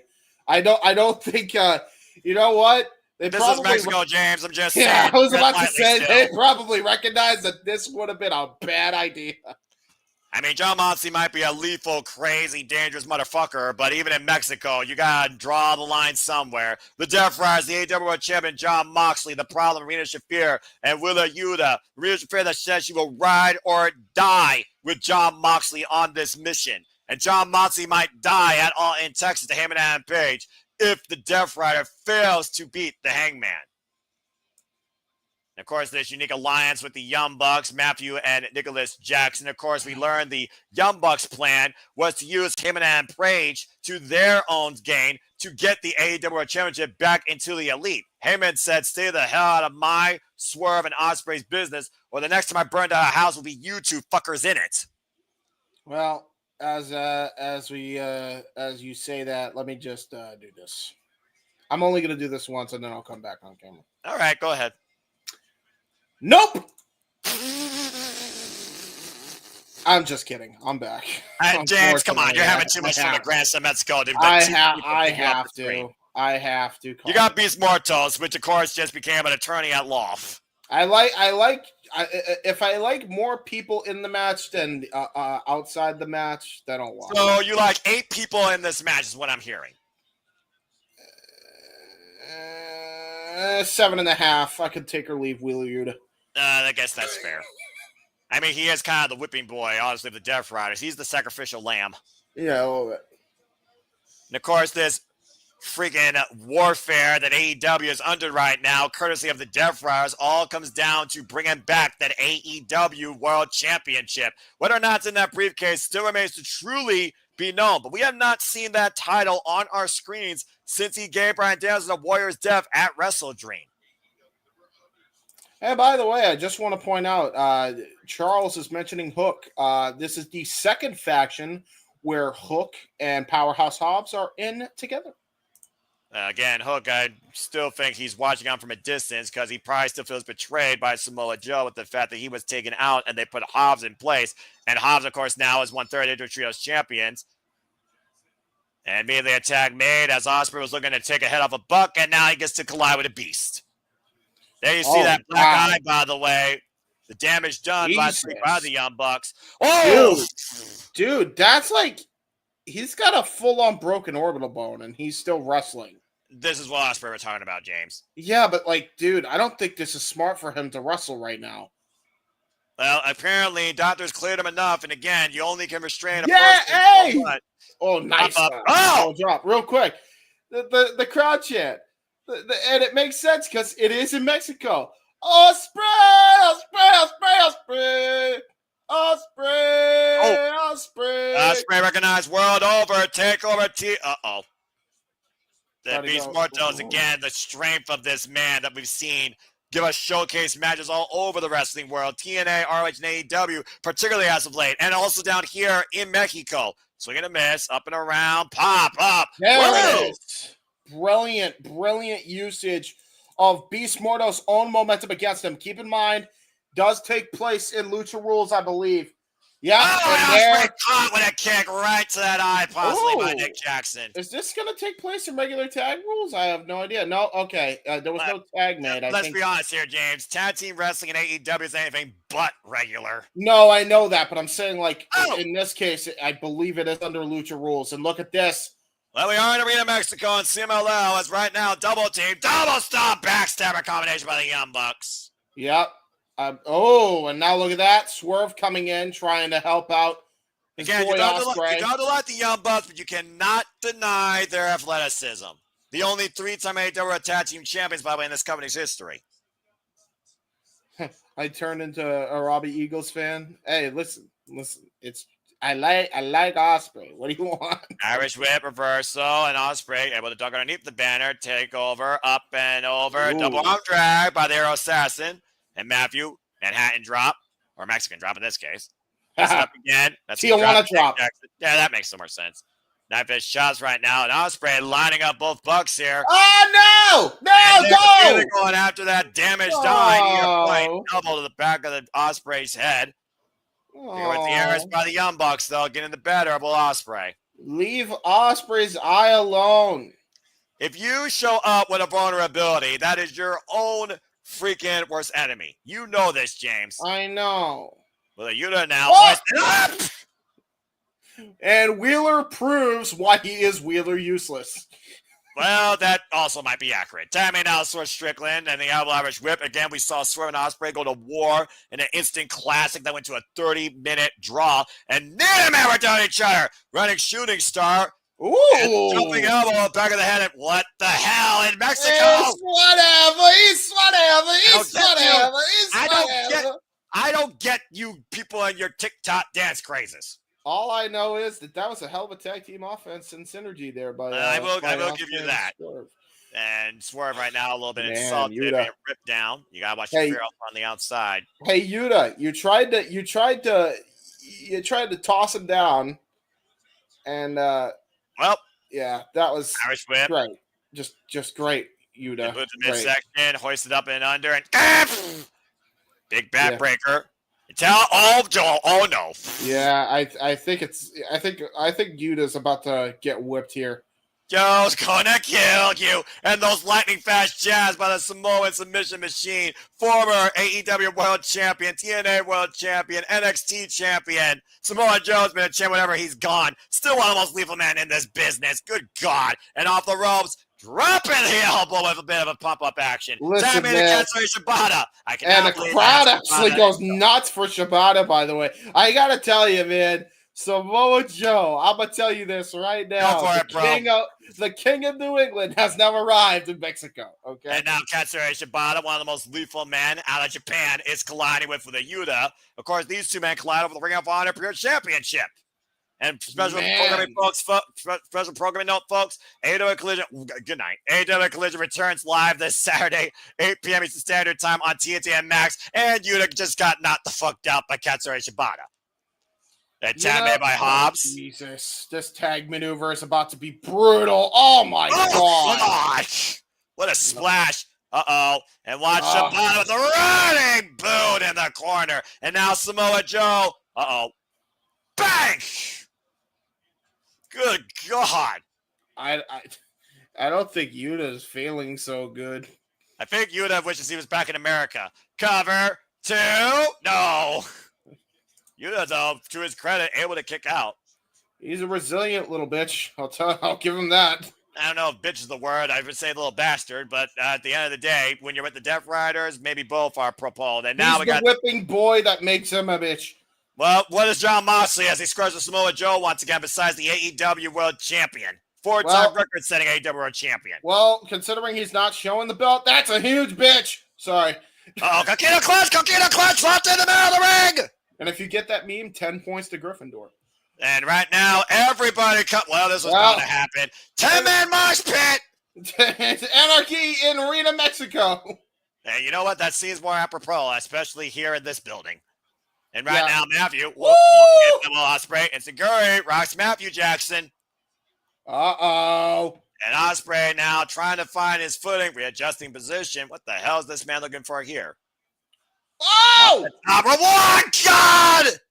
Sky Twister wants everybody out. And all of it. This insane 10-man melee will continue in a circular picture-in-picture. Fuck television, but don't go anywhere. Yeah.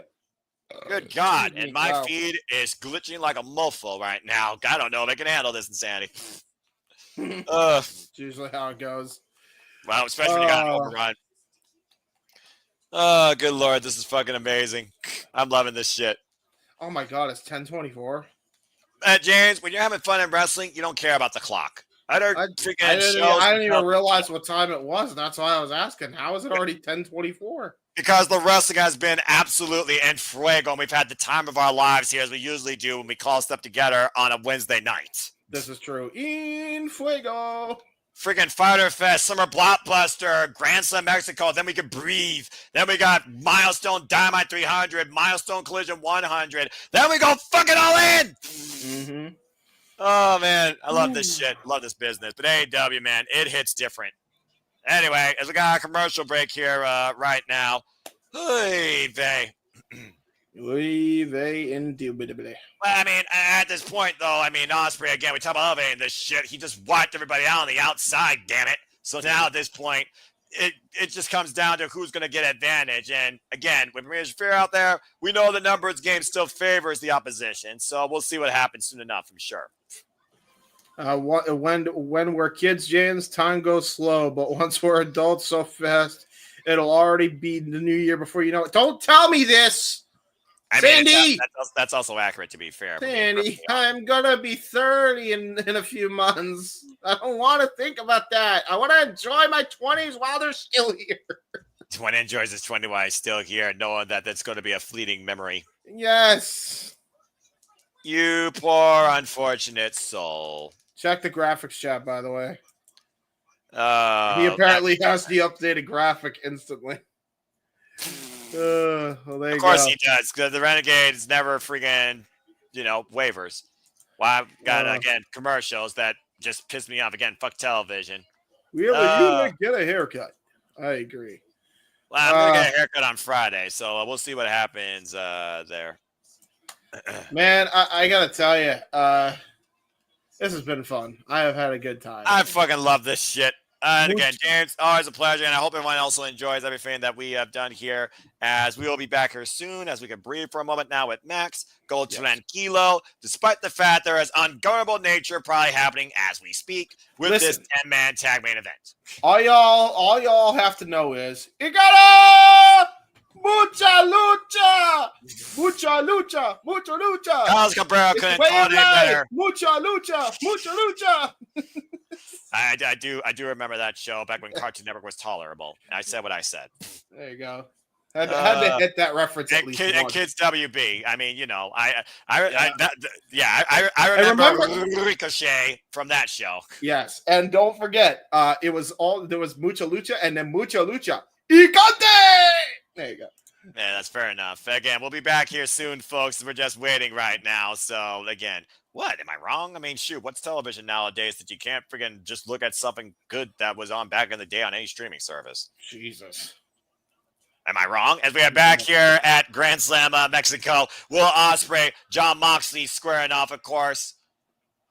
And we've seen this war many a times over. Again, these two have never settled their differences one-on-one. Ospreay has yet to beat Jon Moxley one-on-one. Scoop slam, cover, lateral press, 2 count by referee Rick Knox. Cover. Again.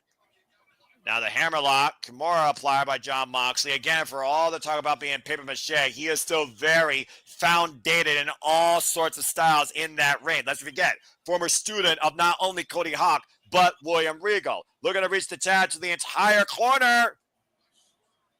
You see the arm extended, James. Yep. And Jon Moxley, though, taking Swerve out.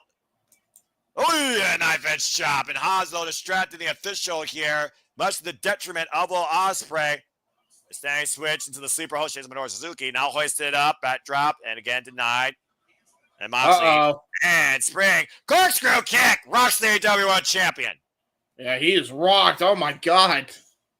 And finally falls to his knees. And Moxley right now doesn't know where he is. Is he able to tag? Is he even able to tag at this point? And tag me to Yuta. Tag me to Hobbs. There we go. Powerhouse Hobbs unleashing all of his power tonight. Uh-oh. All aboard the pain train. Woohoo! That might be accurate here with this man who breaks backs. Why did they tag in Wheeler? He needs a sacrificial lamb, right? Yeah, I guess so.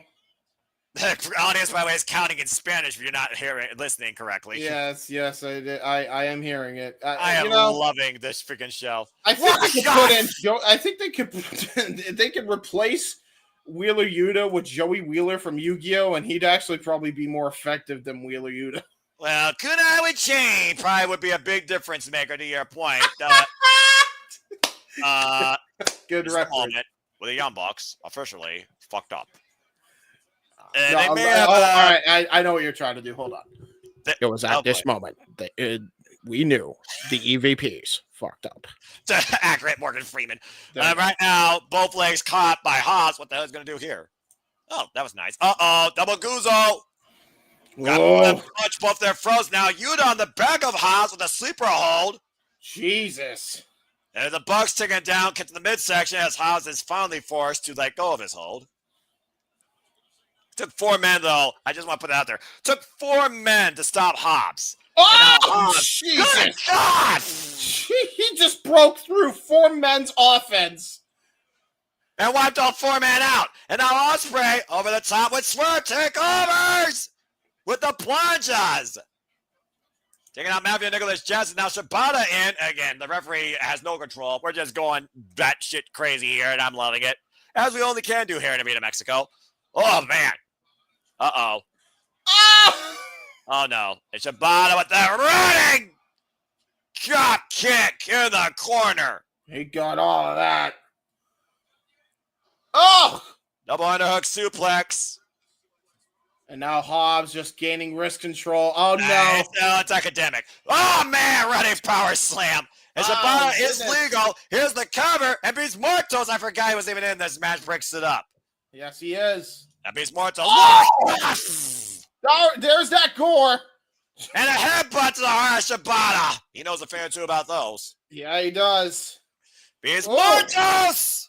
There's Beast Mortos, baby. Tornado wipes out Hobbs on the outside. I slay with Shibata now and takes Shibata out with a clothesline. We love Beast. We love us some Frank the Attorney. If you had to say, oh, this is interesting. Okay. Frank versus Joe. What wins here? Frank versus Joe. Let's go. I love it. Beast Mortos and Samoa Joe squaring off in the middle of the ring, and Rittenhouse is like, what the fuck? A kick to the midsection. Had 2 Titans here of each side, if we're being honest here. Oh. Irish whip, and oh no. Sit down! God, man, Planet Beast Mortos. Now on the Bucks. Joe took his eyes off the Bucks, though. A wall kick, up and over, into the sliced bread, follows super kick. Again, I'm thinking it's glitching like a motherfucker. Yeah, super kick, part of Ospreay. Oh, no. Uh-oh. And Ospreay down to his knees. You usually know what that means. Yep. Wait, counter. Ospreay off the second rope. Double Os cutter. Got all of it. And Swerve Strickland now. Oh! Got all of that. Crossbody, Fellsbury flop. This match is absolutely nuts, and I love it. Yeah, I did too, man. Oh! Mistico D wants Osperay out! Well, Yuta can do one thing right. Can sleeper hold, though, applied by Katsuyori Shibata. Let's try and... Oh, man, both men collide. I think jaw first that time. Swing and a miss. Yuta off the rope. Yuta. Mistico knee. And Shibata just rolls through. PK! Oh, that PK. Both men down. Everybody's down. All 10 men are down. I kid you not. All 10 men are down. Moxley and Swerve stirring. Moxley apoplectic and Swerve on the apron. Oh, shit. Everybody. Swerve and Moxley Dynasty revisited. Yep, a little bit. And now Swerve and Moxley squaring off once again. Again, if it wasn't for the Young Bucks, the jury is out whether Swerve Strickland would have beat John Moxley for the AEW World Championship. Yes, he is there, JJ. Nice flatliner. And right now, hook kick. Swerve, roll through. Oh, it's on. And right now, rolling in, pop-up, flatliner. Swerve connects, and Ospreay turns him over while Swerve floats over, as only he can. Front face slaps. Hook him up. What is Step Boy doing here? Step Boy? Super kick. I guess he's trying to do a plug, maybe. Brain Buster! I guess he just decided to show up anyway. Check the graphics chat and see if JJ says something about that, because I'm not looking at anything but the monitor right now. Looking for the Swerve Stomper. Here come the Young Bucks, though, to the aid of John Moxley, as they have since Dynasty. Golly. Ospreay wiping him out. Watch for Shafir, though. Shafir distracting the official. Damn it. I told you he was going to come into play. And Swerve, stun gun across the top rope. Now Moxley with the schoolboy. He's got the tights. Leverage. John Moxley steals it. Damn it. That Friars and Young Bucks prevail again. Oh, God damn it. And John Moxley just pinned Swerve Strickland again. Man, they really like using that smoke, huh? No, I don't want celebratory as usual after a match. And right now the fight still continues here. Samoa Joe tied up with the Young Bucks and the Death Riders. Again, business not done yet. Neither is Grand Slam Mexico. You gotta wonder if Heb Man Page is finally gonna come out here. Oh, super kick to Swerve Strickland. And now Jamasi got Swerve in the sleeper hold. Yes. Oh, jeez. No, but that was funny as, oh, shit. Uh-oh. Oh, boy. You're about to find out what I'm reacting to, because I think we're a bit behind everything. Again, my feed somehow is still keeping up, whether it's weather or whatever. I don't know. And right now, I don't know what the Bucks are looking for here. Moxley has Swerve, looks like, in a rear naked choke. Uh-oh, I just heard that. Cowboy Shiznak is about to unleash hell in Mexico. He told them to stay out of Swerve, Ospreay, and Joe's business. And he did not want to listen. He did not want to listen.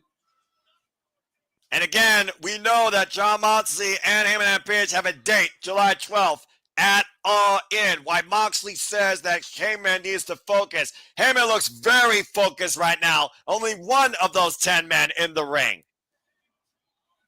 And again, will Heyman and Page fulfill that promise and bring that title back home after AEW All In Texas? That remains to be seen.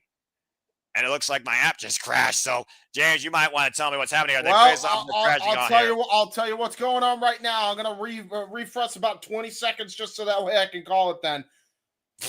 Moxley and Hangman face to face. Oh shit! And now Hangman and Moxley trading forearms. Why does this seem so damn familiar? It's the typical AEW MO when it comes to all-out warfare and hyping up the freaking World Championship, which again is playing brilliant. Wheeler Yuta just tried to get involved, and now it just set up Hangman for the freaking buckshot.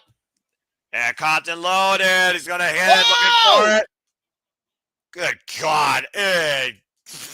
It's just freaking, again, it's all-out warfare in Mexico. I mean, they're used to it down there probably. I mean, I don't know. Moxley just used the Young Bucks as a sacrificial lamb. I'm not surprised. Look at this. Good Moxley God. was going to try to use the briefcase with the title in hand. The Opps, Ospreay, and everyone else coming to the defense of Swerve. This is not something I think Swerve is used to. Well, yeah, Swerve is a man that usually takes on an entire army by himself. Now he literally has an entire entourage with the same vendetta towards the freaking Death Riders and the Young Bucks. It's anyone's game. Man, this is unreal. And look at this again. Hangman standing side by side with everybody. And look at this shit. Just passes by the Young Bucks.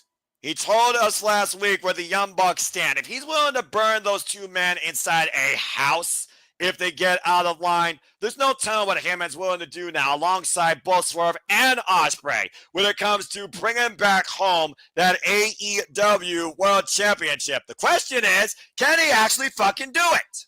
I think he can. He's staring down the Young Bucks again and just turns his back to his former friends. Yeah, again, the long history of the elites. Swerve saw all of that, by the way. And now look at this. Look, this is the thing. Ospreay's talking to Swerve as he saw that. As Hangman stands on the turnbuckle and the Opps stand tall. And now I think Swerve has seen it for his own eyes. What more proof?